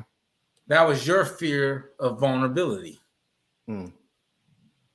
My fear of vulnerability, right? Because you, instead of saying these words to either one woman, which would have made you vulnerable and open up, you preferred to stay the middle. Right. Yeah. So you avoided the vulnerability and involving it, as I would, the uncomfortable conversation that needed to be had, which then gave you guilt. Okay. Gotcha. Right. And that's a helpful guilt, by the way. Yeah. Uh-huh. Yeah. That's a good guilt. You should feel guilty. Should. I mean, I don't mean to shit all over you. I know what you mean. No, I know what you mean. Yeah, right. He should feel guilty. Yes, and the fact that, well, I mean, I understand it because of the fact that I recognized it or whatever, and had a feeling about it, as opposed to just feeling like, like forget that or whatever, or having no feelings at all or emotions about it or whatever. Yeah. So it's a good guilt. Yeah. And I'm sorry, I didn't mean to shit all over you. Yeah, yes, all right, you did, but that's okay. It was a good shit. He should feel guilty. You right, good shit. No, I'm telling you, you're trying to slide out of there with that. No, but that's a helpful guilty. That shows empathy, right? That's a good thing. Right. Right. That's the first step of admitting you have a problem. Right, is acknowledging that you have a problem. I don't think that you have a problem. I just think that you did something wrong, and you feel guilty about it, and you have remorse. Right. That's a good thing. That's a great thing to have. No, for real. Yeah, that's a good thing to have. It's what would be unhealthy would be something like, you accidentally called your girlfriend the wrong name, or I don't know, and you're going over and over and over about it in your head. You feel so bad about it, and you just have so much guilt about it. That's not helpful. At that point, you should be ashamed. No, you should not. You should shame yourself. You should be ashamed of yourself. Calling that woman another woman's name. Thank God, I've never had that situation. Man, listen. That's the worst. I don't want to say never because I don't know the things I've done out here. Shame is caused by an innate sense of feeling worthless or defective in some kind of way. You jumped right where I was going. And so what I've learned, because I have a big deal with shame sometimes, shameful about things done in the past and regretful, right? Because shame stems from regret. You regret past decisions made and you're shameful from it, whether it's in a relationship or whether it's in life decisions. You regret the decisions you made. It's not just about the regret. What the shame is that you are associating yourself with the behavior. And this is a cultural thing. Okay. Not just a cultural thing, but you think about this. Think about heritage as being a person of color, being a Black person, and how who you are, what you do is put on who you are. You know what I'm saying? Like everything that you do, if you do this, like let's say you do this wrong, you are shaming your whole race. That means you're put. These things have been put on you ever since you're like 2 years old. Right. 2 years old, you are learning you are disgraceful. You are a horrible person if you do this thing. Not you've done something bad that you should feel bad about, but that you are badness itself. Okay. You see the difference? There is. I got you. And we see this a lot with Black Americans. We see this a lot with Asian folks, especially African people from Africa. We're more of a shame-based people versus a guilt-based people. Wow. We make ourselves the act. The act. Yes. Absolutely. Absolutely. And it's not healthy. Now, is that the definitely not healthy? And what something I had pulled up too. It said defensiveness is a product of shame. And let me know what you guys think of it. It says feeling vulnerable or felt visually. There are ancient physiological experience of humanity relating to sense of belonging and safety. They are highly connected to our experience of shame and fear, even to our existence. I mean, our very existence. I agree. That's where I was actually going. I don't know why I'm so tongue-tied today. That's where I was going. I think that it because you personalize it, it affects you, right? And then now it takes away your optimism. It damn sure gonna take away your courageousness. It's definitely gonna take away your curiosity, and all you have is that fear. And now we've already found out that with fear, the first thing we do is we resort to survival. And the first thing survival does is protect. And once we protect, now we're not operating in vulnerability, right? And so I'm learning that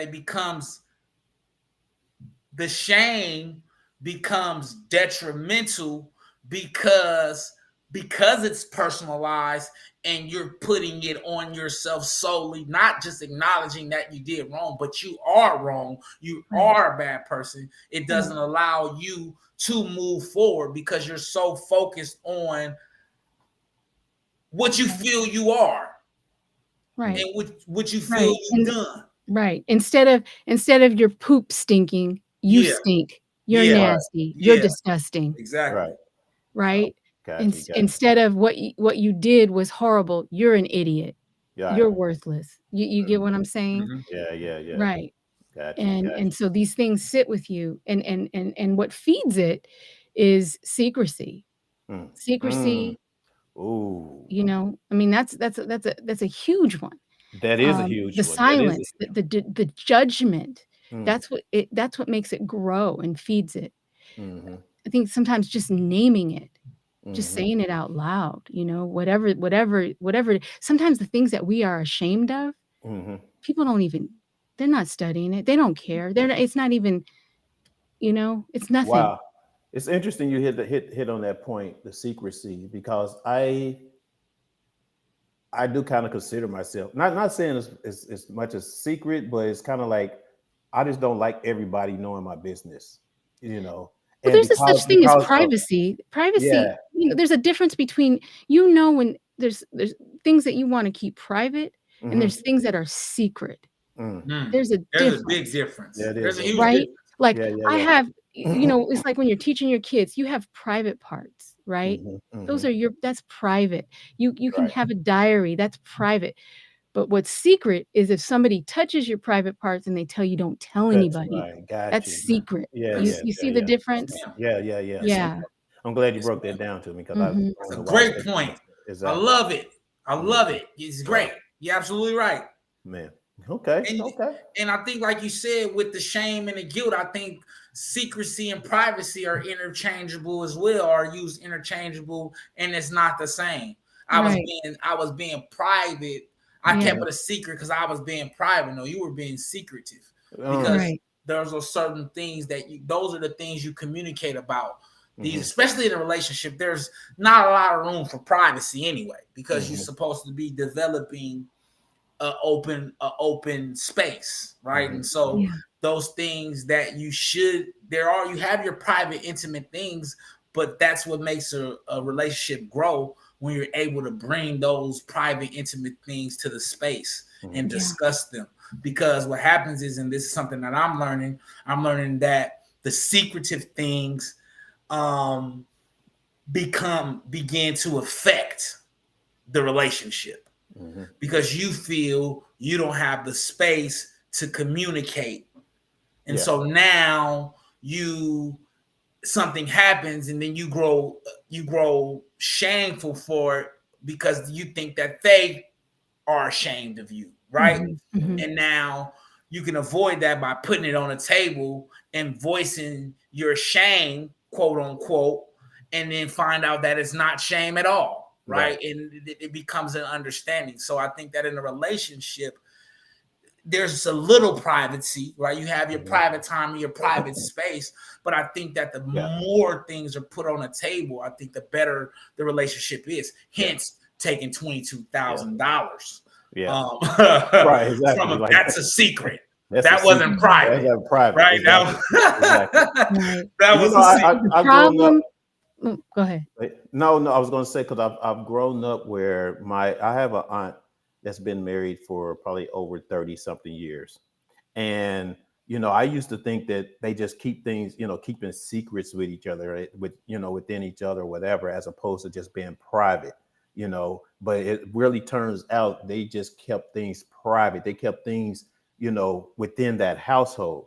I never, but outside of the house, you would never see them argue. You'll never see Mhm. them on a real serious disagreement. You will never see them, what I'm saying, smug at each other outside the pub. But when they got home, and it was the first time, it surprised the hell out of me. When they got home, I heard an argument upstairs. I was in the studio downstairs, and I heard the argument upstairs, and I'm kind of like, they actually really fuss. They actually really argue, because for years, I'm talking about years, you would never know. But but like you said, they kept it private. You know what I'm saying? It wasn't really like a secret. It's just something they kept privately or whatever. Mhm.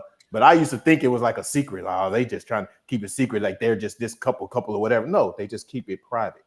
I have a question for you, Doctor. Mhm. And I've asked this to my therapist, what are the best steps to take in establishing vulnerability in a relationship? Establishing vulnerability. Okay. Yeah, Well, because I think that it has to be established. it, It has to be a space it's for it. gonna first it's gonna take trust, right? Mhm. there has to be trust, and in order to have trust, there has to be a vulnerability, and in order to do that, there has to be some kind of empathy, I would say. And empathy is, really just not necessarily, it's being able to kind of put yourself in somebody's shoes, and recognizing that they're feeling a certain kind of way. You're sad, you're happy, whatever, right?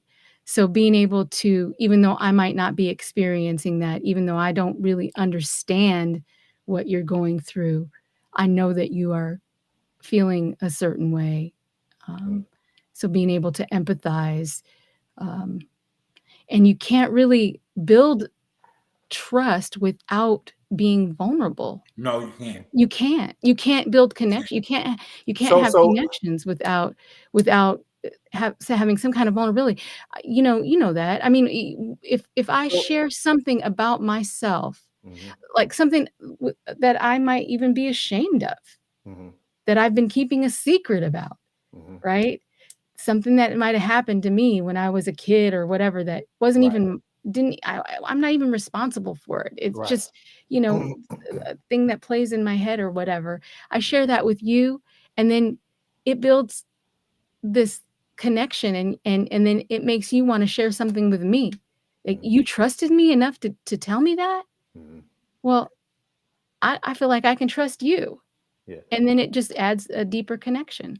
Presence, being there. If I'm with you and we're in a car together and you tell me, "Oh, that's a really tall building over there," and I'm on my phone, yeah, Yeah. yeah. That's not building a connection. Right. That's not. But if I turn to you, "Oh yeah, that is a tall," put my phone down, "That is a tall building." Right. That's gonna build a connection. That's gonna make you wanna be vulnerable. What Right? would you say about most guys that think being vulnerable is a weakness? Is a sign of weakness? It's not.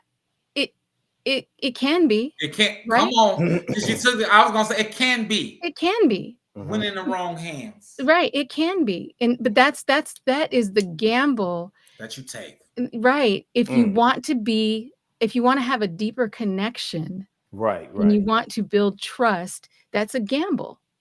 Mm. That's what love is. That's what relationships are. Wow. So so you're saying that's a gamble when, if someone's been vulnerable and showing their real true feelings about something, Mhm. and that person, just probably think you're weak, like that female probably like, oh, he's a wimp, he's such Yeah. and such or Yeah, whatever, they might think that. that's the gamble you took.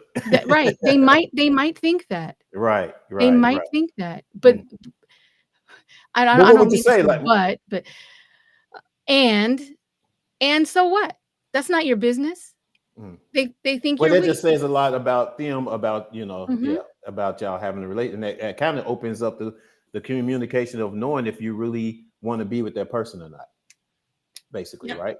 Right. And my Gotcha. therapist says, like you said, why? Why is that? Them not. Stop. We made it make perfect sense.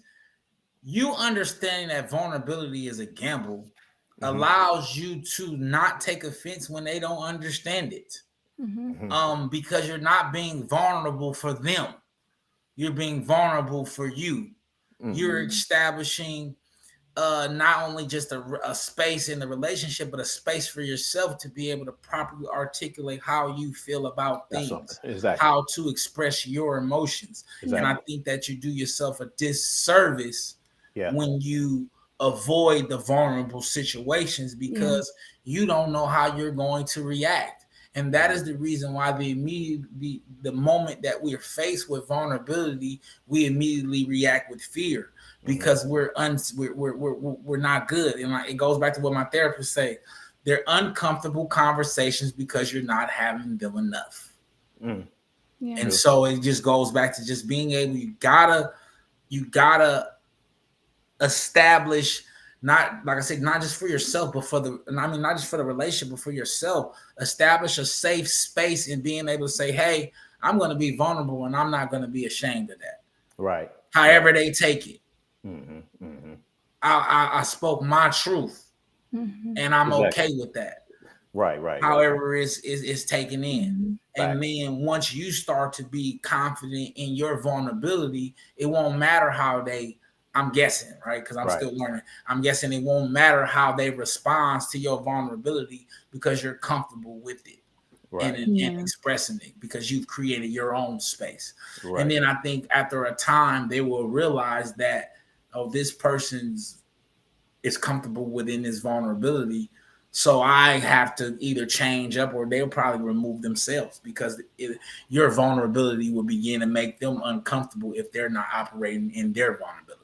Yeah. Gotcha, the trick is, the thing, if weakness is your cue or your trigger that leads you to shame, you have to recognize that. Yes, ma'am. Right? And if that pop-up comes up of, the bully calling you a punk, and then another pop-up comes up of your mom or whoever beating your butt, telling you, you whatever, all these pop-ups, the story that you tell yourself or whatever, you have to be able to click those off, because then what ends up happening is that shame spiral, right? So we get a flat tire, and instead of fixing that flat tire and being like, all right, I'm going to be an hour late to wherever I'm going, what we do when we have the shame spiral is we say, my tire got flat. Oh no. And then we take a knife and then we slash the other 3 tires and say, F it. I'm just not even going to show up. Right. Or I'm just going to get a new car. Yeah. Or what, you know what I'm saying? Like we get so irrational, and then we just get on this spiral, and now we're a month late to wherever we're going to go because, we go drink ourselves to numbness, or to eat ourselves to numbness, or social media ourselves to numbness, or, whatever we do, we try to numb ourselves out of the shame. And the problem is that when in this whole topic, there's a lady, I think her name is Brene Brown. She does a lot of talking about vulnerability. She does a lot of research on vulnerability and shame and guilt. And one of the things that she says is, when you numb out the bad, you're numbing out all the fun and the good stuff in your life too. Yeah. And there's a lot of lessons. So true. Yeah, that is so true. And a lot of empowering. I think that's one thing I've learned from my therapy is, in those moments of so-called shame, those are really the most empowering moments, because you prevailed, right?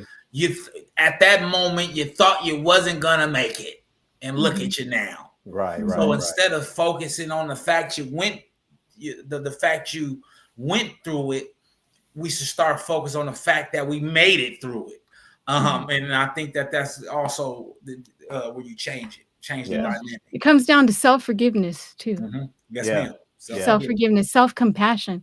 A lot of times we think it's selfish, but it really is self-full. Your cup runneth over. You got to give to yourself first. Compassion means to suffer with, and a lot of times we give to other people, but we are depleting ourselves. But if we fill our cup up, everything that we have is extra, and then we can give without resentment, and we're just giving extra. We're not taking away from ourselves. So you have to give the compassion to yourself first and forgive yourself. I work with people. Sometimes a lot of them, have DUIs, different things like that. And there's a lot of shame around that. Right. And what happens is that shame leads them to want to drink more. Because, and it puts them back in the same situation, but it's a stuckness, right? That they're dealing with. But just standing in front of the mirror and being able to, how many times are you going to pay for the same transgression? Right. You already paid for it. Exactly. Just standing in front of the mirror, say something that you're proud of yourself about. Stand in front of that mirror and say, you know what? I forgive myself for the DUI or whatever it is that you think you did. Being able to look at yourself in the face. If you can't do that, look at a picture of yourself when you were a kid. Can you can you look at that picture of that cute little fat boy and say, why you look at fat boy? I see you look at fat boy when you say that. That little right, cute little fat boy. I can was you fat when I was little. No, when I was skinny. well, either one, whatever.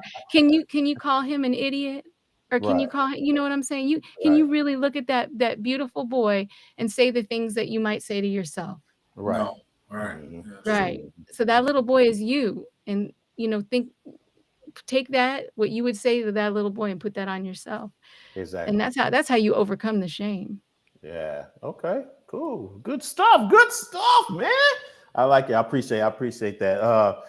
Man, I think y'all covered it all, man.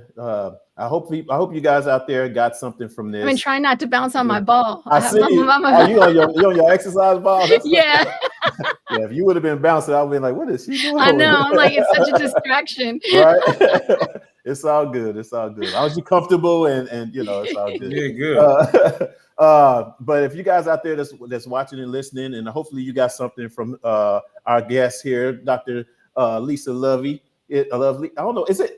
I keep saying lovely, but it's lovely, Lovey. right? It's Yeah. lovey. I don't Yeah, know why lovey. It's we keep okay. saying lovely sometimes because It's you're so okay. lovely. Because you're so lovely. It's all good. It's But all we good. appreciate you joining us. And we're going to get more credential. But real quick before we go, we had a last minute dear brother question. It just came and see if you want to weigh in on it because it's really simple. And it's from Veg. If you guys remember Veg from school as well, she just said, "Dear brother, do men deserve a second chance after they cheat?" It's kind of simple. Sounded like a simple answer to me, but I mean, you guys might may think different. Do men deserve a second chance after they cheat? That's a good question. Do they Yeah. Well, deserve a second infidelity chance? is not the end of a relationship. I agree. It's not the end of a relationship. There's other things that determine whether the relationship is over or not. I think we talked about it before, the 4 horsemen of the apocalypse. When it comes to relationship, and Gottman, there's certain things that he said that you can tell if somebody's relationship is not going to last, and there's studies that prove that if it's not going to last within 18 months to 2 years, if they demonstrate certain behaviors, and infidelity actually is not one of them. Right. Infidelity is a symptom. There's something else that might be missing. I mean, with anything, what is the person looking for? It's not about you. It's something else that's missing with them that they're looking But for. do you think because of that they deserve a second chance? Is what you're saying? I'm not saying that they deserve a second chance, but I'm saying that it is possible to continue the relationship and work through that. It doesn't have to be the end of the relationship. Nobody deserves a second chance, but you gotta earn it. right. If they both want the relationship to work, it can work. That's interesting. It's not the end. I'm kind of It like doesn't on have the to be the line. end. I'm kind of on the line with that because I don't know when it comes to cheating, or you being with somebody else. I can't see it giving a second chance, even though it's Yeah. because obviously, if you had to do that, it was something that I wasn't giving you. Whether it's financial, whether it's sexual, wherever it's You're giving yourself a lot of power. you know what I'm saying? But if someone has the audacity in order to have the conversation of moving on or breaking up or even expressing their unhappiness, then because we're in a relationship, that's where you should be going with this. Not go out and just go ahead and cheat and do something or whatever, and then come back and because their shit didn't go the way that you wanted to with the person you cheated with, you want to come back to me, or you want to go ahead, come back because this is more familiar, this is home or whatever, you know what I'm saying? So now, I want to go back because whatever happened out there didn't work out. Should I be able to give you a second chance for that? No, not really. To continue to cause havoc on me or make me mess up my life because you wanted to do something else. Yeah. You know what I mean? Yeah, I see where you're coming from. There's a lot of factors to take into consideration, you know, depending on the situation and what's going on. Yeah. Because most people, when they cheat, they cheat for whatever specific reason that they're not getting. You're not going to cheat if you're getting everything at home. You ain't going to cheat. You ain't. You know what I'm saying? If you're happy with what's going on at home, you're that's not not going to really go. true. You don't That's think not so? true. No, Okay. it's not So, true. talk to me. Talk to It me. comes down to you and yourself, and the person who's cheating. Sometimes they're deficient in some way. They're lacking something. Yeah. You know, sometimes it's not about it. Most of the time, it's not about the other person. It really is about them. And that's not just cliche. It really is about the person who's cheating. Yeah, but that's my point. Whatever that they're lacking, you It's know what I not mean? about what they're missing at home. What I'm saying is that other Within person at themselves, though. home could be providing everything, but they are not. There's something that's going on with them unresolved that they need to get in touch with and figure out a lot of times. Okay. Yeah. But that's still my point. There's a need that yes, there is a need that they're filling. If there's something that's unresolved within that person, if that's something unresolved with them, then either one or two things going to happen. Either we're working together to solve that whatever thing is unresolved, but then I ain't taking a gamble on that they get well behind this or whatever, right. or what I'm saying. So it's kind of like, do I want to take that chance? I mean, you took a gamble on them cheating. No, right? well, I mean, but you didn't know though. But it's different. It's different from knowing something. It's different from knowing something and actually not knowing, and it happens. Well, you don't know that they're going to. You don't know they're going to cheat again. You know they've cheated. You don't know. Right? You get what I'm saying? I'm saying, but if you're originally in a relationship, you don't know that person is going to be cheating, right? But now that person that cheated, you know that person may cheat again. So it's on me to say, damn, do I want to take that chance? Do I want to take that gamble or whatever? Because whatever it caused this person to cheat, whatever triggered them to cheat can trigger them again. So now it goes back to what we talked about earlier. Now you're fearful of what happened. You're fearful of the past trauma. So in that point, right, in that situation, I would say that you wouldn't be ready to give him a give them a second chance for after cheating, because you are still focused on the actual action, right? Of what happened. It's natural though. You're gonna have to. I'm not saying that it ain't natural, but what I'm saying is the question was, do they deserve a second chance? I think that is situational. I think that is based on like the doc said, based on if that person who did the act per se has inner workings to do, then they must do that inner workings before getting a chance. And then that's where she talks about not necessarily deserve, you earn your second chance. Now, vice versa, if the person who has been cheated on can't get over the fact that they've been cheated on, then there is no point of giving a second chance, because the second chance would not be a second chance at all. It would be a replaying of the actual cheating, so that that person will no longer enter the relationship with curiosity. You will be leading with fear within, which means you will be defensive throughout the whole relationship, because you are focused on the past trauma, and you may be shameful or guilty of what you did and have regret, because this person did this to you. So once again, it's situational. I think that's what I was gonna say. Yeah, we got to go back to situation. I think let's change the verbiage a little bit. I think yes, a person or a man or a woman deserves a second chance if they earn that second chance after cheating. And it depends on what it is, and it's situational. It's if both parties are, if the person is willing to earn the second chance, and if the other person is willing to give the second chance and genuinely give the second chance, and then you can move forward after cheating. Because like the doc said, I think that we place a lot, society places a lot on infidelity as a relationship killer. But I think that it depends on how you approach the situation. If you say that this person just ran out because they were bad to me, but if you don't take the accountability in a situation on them leaving, right? And then also not knowing that they are going through these things. So it's a lot more going on than the actual act of cheating.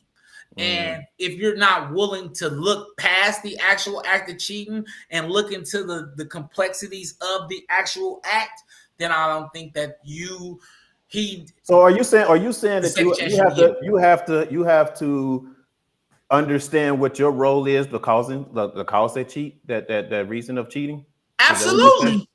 No, okay. You said no. Doctor said no. What I mean by that is yes, and she said what no. I mean by that is I got me in between now. I don't know what I mean by that is you don't have a responsibility in that action. What I'm saying is there could be a void, not just in you and them. There could be something that ain't going on over here too. There has to be an accountability for that. There has to be an accountability that maybe she makes him feel safe and you don't. I mean, you have to take that in now. Sure. Do you have to be responsible for that? No. Okay. Hold on. Stop right there. You said okay. So even if you said that person deserve a second chance, and you just said if this person gave you security and you don't, okay, what if I'm not capable of giving the type of security that person is? Do that person deserve to still come back to me? No. Hell no, because I don't have something that you basically really want. You're proving my point. What I'm saying is you're just not ready to give the second chance. Yeah. Right. So then then the question changes, right? The question changes from it is not that does he deserve the second chance? It changes, are you willing to give a second chance? Okay, I see what you're saying. Are you willing to give certain right? Do they deserve? But just for the record, I don't believe if somebody cheats, I don't believe you deserve a second chance. You're caught up in the act of cheating, right? You're just in the act of it. But we're talking about the other complexities that come with the act. There's other things that went into this. Right? Whether they're not fulfilled within themselves, whether they're not fulfilled in a relationship, those are parts that play within it. We can't just say, "Oh, they a cheater, they cheated." But there's certain costs of cheating that you can't come back from. Well, there's certain costs of cheating that you can't come back from. So this is the thing: is that Fuel, one of your core values is loyalty. That's not one of my core values. You need to know that when you jump into a relationship situation. Yep. So it can be one of my values, but maybe it's not my core value. And so that's something that you can't live without. That's something I can live without, right? I'm using it without loyalty. I know, but I don't know. I can't see nobody living without loyalty. This is the thing: is that values are not right or wrong. Values are who we are, our core values, right? So my core values, let's say, are I don't remember what they are right now. Inner harmony, spirituality, love. I don't remember. I can't remember, but something like that. Okay. And let's say yours are creativity was one of them. So let me use the example of time. This works. Okay, so I had this goal for a long time. My husband, he is, time is important to him. That's one of his values. You be 15 minutes early to everything or you're late, right? And I don't value time at all. I actually have time blindness. I really do. I mean, it's part of my ADHD. I actually literally have time blindness. Okay. And I don't value time. But I kept having this goal of, I really want to be on time because I just be late everywhere. Like this is like CP on a whole nother level. Okay. Like, being in my house and having a Zoom meeting. How you gonna be late to something that you gotta be and you're right there? Yeah. How you gonna be late to that? Right, you know what I'm saying? Like pushing the button. I mean, that's just right. Like, and so I'm like, okay, so because I have no value for it, it wasn't aligning with my goal, right? So I had to adjust this, and I had to adjust my mindset and be like, okay, what I do value is people, and I respect people and my relationships with people. And the thing is that when you're late, people feel disrespected. So that is how I shifted my mindset. I don't want to disrespect people. Right. So I'm able to, when I have a set appointment, I'm able to adjust, even though I have time blindness. Now I set structures in place to help keep me on task so that I can not be late. So you Because of my basically, respect, not because of my my ability or Not my because value our for value of time. time. And Yeah. so this is the thing is, so let's say I don't have a value for loyalty and you do. Maybe I don't know that right now. Now I do know it. But because of my respect for you, I'm going to adjust now. right. Okay? Yes. That's what I was So, going to get at. That's what I right. was So going to get at. maybe I don't know this. Maybe I don't Right. know that this is a value. Okay, so say for instance, and especially if you're in a marriage, but I think you still learn. You still in a learning situation, even in marriage. You still gonna learn years and years and years of what someone's value is, and so say for instance, if for what you were saying, yours is time, and if your husband is always constantly asking you about time, you know what I'm saying, and that's his value, that's his core thing or whatever, and you don't give him that time, you know what I'm saying, or you're always late, or you're always this or whatever, and he's kind of like, giving these chances and chances, and then he But goes I was off. trying. No, let me finish. He goes off and he cheats because he got with somebody that's giving him time, the time that you won't give or whatever. You know what I mean? But then this person maybe just gave him that time because they're just going off of what he's saying. But then as time goes, now they're going to stop giving him that time, and then he's going to come back to you. And when he comes back to you, do you think that person deserved that second chance at that point? Like I said before, I don't think anybody deserves a second chance. Would I be willing to give him a second chance because my value is not loyalty like that? Yes. Gotcha. Okay. Or loyalty I see the or difference. loyalty means something different to me. And it goes back to what I Loyalty was doesn't saying. mean sex. It's really on you, True. right? Are you willing to give them the chance to earn? Are you willing to give them the chance to earn a second chance? Because you can ask the question, but it's like that shit is on you. And then are they willing to take the next step? So it's multiple sides of it. And I think that's just one example of cheating, right? Because it could just be a mistake. Hey, I got drunk. I could have did that, right? Yeah. I don't think it's always I had this serious fling with this person. I fell out of love with you. I went to them and I came back to you because I didn't find nothing out there. It don't always work like that. It could be a situation where it's just different situations when it comes to that. Yeah, there's a lot of different things. It's a non-negotiable. That is true. Mom said, absolutely, Dr. Lovey. Extend grace in what is situation and circumstances that cause the person to cheat. Access communication and make your decisions after finding out the root of the problem. That's what she was saying.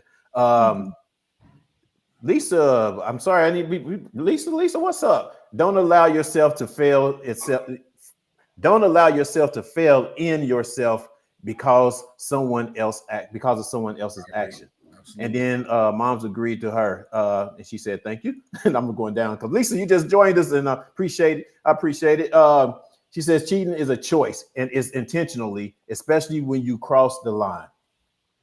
I think that's kind of like where I was at with it too, Lisa, is because it is a choice or whatever, and it is intentional because you know what you're doing. You know what I mean? And you know that this could cause a problem in our relationship if I find out. You know what I mean? So would I give a second chance from that point or whatever? That's what makes it so on borderline for me. You know what I mean? It's so individual. It really is. Yeah. It's so individual, and it really comes down to the person who's cheating. What is this a serial thing? Is this something that's going to continue, or is this, is this a one-time thing? What's happening? What's underneath it? What's people make mistakes. Yeah. And like I said, infidelity is not necessarily the end. Doesn't have to be the end of the relationship. This is where communication comes in. This is where value clarification comes in. For most it is, and I think that Lisa kind of hit it on the head. It's just if you hit it too, if it goes against your core values, then you kind of out of there anyway. So it's basically, so to answer the viewer's question, it's based on your core values. Yeah. Can you move past it? That's right. Are you willing to allow them to do it? And then are they willing to move? So it's situational. I can't say yes or no. It really is. And whatever your standards are your standards. Are your standards, right? Yeah. I can say I could disagree with Lisa, but then Lisa's core value is different than my core value. And that don't make me right, and that don't make her wrong, and that don't make her wrong, vice versa. Right. So all I can say is anytime the word cheat come inside a relationship is a bad taste in my mouth, whatever. And I definitely just can't. I mean, and like you said, that's individually, that's however you that's really important for you to establish that from jump. Exactly. In a relationship. Like I would not put up with that. And I will not stay in a relationship with somebody who does that. That's unacceptable to me. And then when you ghost, then they know that. Yeah. That's called building healthy boundaries. Yeah. Healthy boundaries. Healthy boundaries. Right. That's it right there, huh?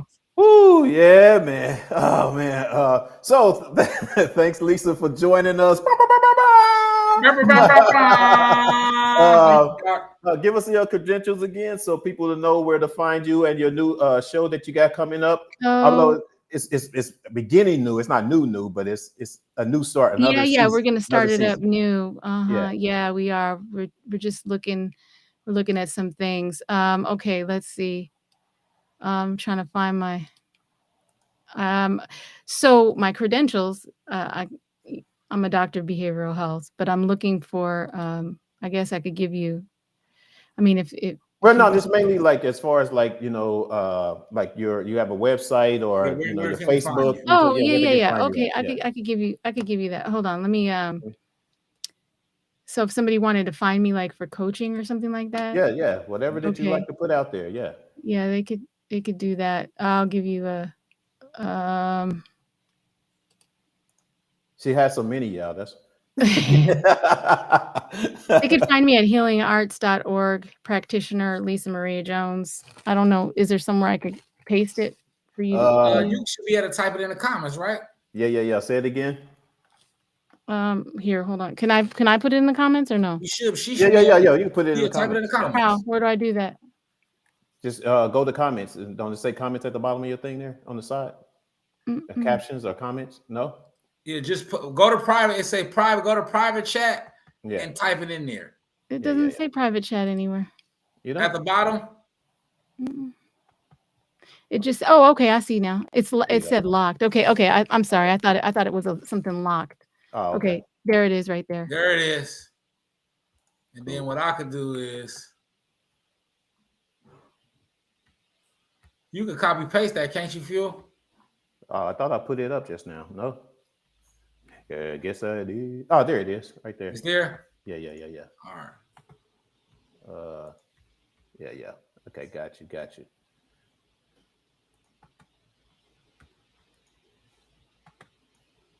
There we go. Got it. Here we go. There y'all go. There we go, y'all. And if anybody wants to listen to any of our old shows, I can give you that too. But we're gonna be coming up with some new stuff. It's there's some old shows on there, Mixcloud. What's the new show is going to be about? It's going to be Rhythm and Views, but we're going to be having some, like I said, unsigned artists that will feature and play their music and talk about it. But then I'll also have specialists in different areas of medicine, psychology, behavioral health, and sociology, politics, whatever, to come on the show and just talk about trending biopsychosocial topics. Oh, okay. That's what's up. So as you guys can see, it's up there. It's posted up there if you guys want to check it out. And hopefully we're getting you more time and guests as a guest on our show. You know what I'm saying? Yes. Become a regular. We always end up going longer than we supposed to. Some certain conversations just get a little bit, but it's all good. It's all good. You got anything, Fat Boy, before we leave? That's it. Make sure y'all thanks Veg. Thank you, Veg, for having that dear brother for us. We appreciate you. Yes. Somebody had a dear brother for us. Right. Make sure you guys follow. Of course, follow our Instagram, our TikTok, like, share, subscribe, all of that good stuff. But make sure y'all do the dear brother, dear sister. Send a short video or audio clip or video to firedupbroadcasting@gmail.com. Label it dear brother, dear sister, man, and we'll be excited to hear from y'all. I also want to thank Dr. Lovey for coming out. I appreciate you. It's always a great show every time she comes. Indeed. Always knowledgeable. And always I'm just now seeing all these comments. I didn't even realize I can see them. Yeah. I'm sorry. And then that was my next thing. Next time. Shout out to all y'all for the comments, man, and participating. Our regulars, Marlon, Carletta, we appreciate y'all. Of course, Nick, we appreciate y'all. We got a new one, Lisa Rochelle. Lisa, we got a new one. Thank you for tuning in, and make sure you like, share, subscribe, and send it to your friends. And let them know we're here every Thursday. It's us. Veg said millennium learning tech. Shoot, I'm not a millennial.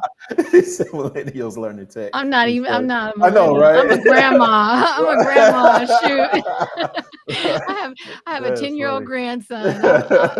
Really? 10? Yeah. Oh, wow. Yeah. That's what's up. Also want to thank Elise was on Facebook. I've been shouting out our Facebook viewers as well. Reginald Flag, I appreciate you joining as well. And appreciate you guys commenting on there as well. Those that you did, and understand that you can go to Fired Up Broadcasting on YouTube and watch the show later if you guys missed it. It's a great show. We appreciate y'all. We love y'all. And hopefully see y'all next week. All right. And remember, me. You ready? You ready, Fat Boy? I'm ready. All right. And remember, if they talking about you behind your back, they behind you for a reason. Peace. All our illusions will get the parade, and all the reasons start to fade.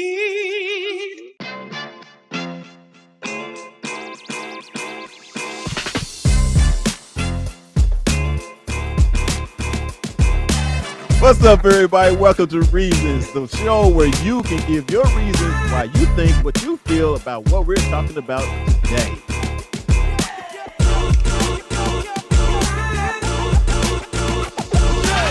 We should know this, man. We say no. Dear brother, how do y'all deal with erectile dysfunction when you're in a relationship? I wouldn't know how to do it unless I had it. And remember, if they're talking about you behind your back, they behind you for a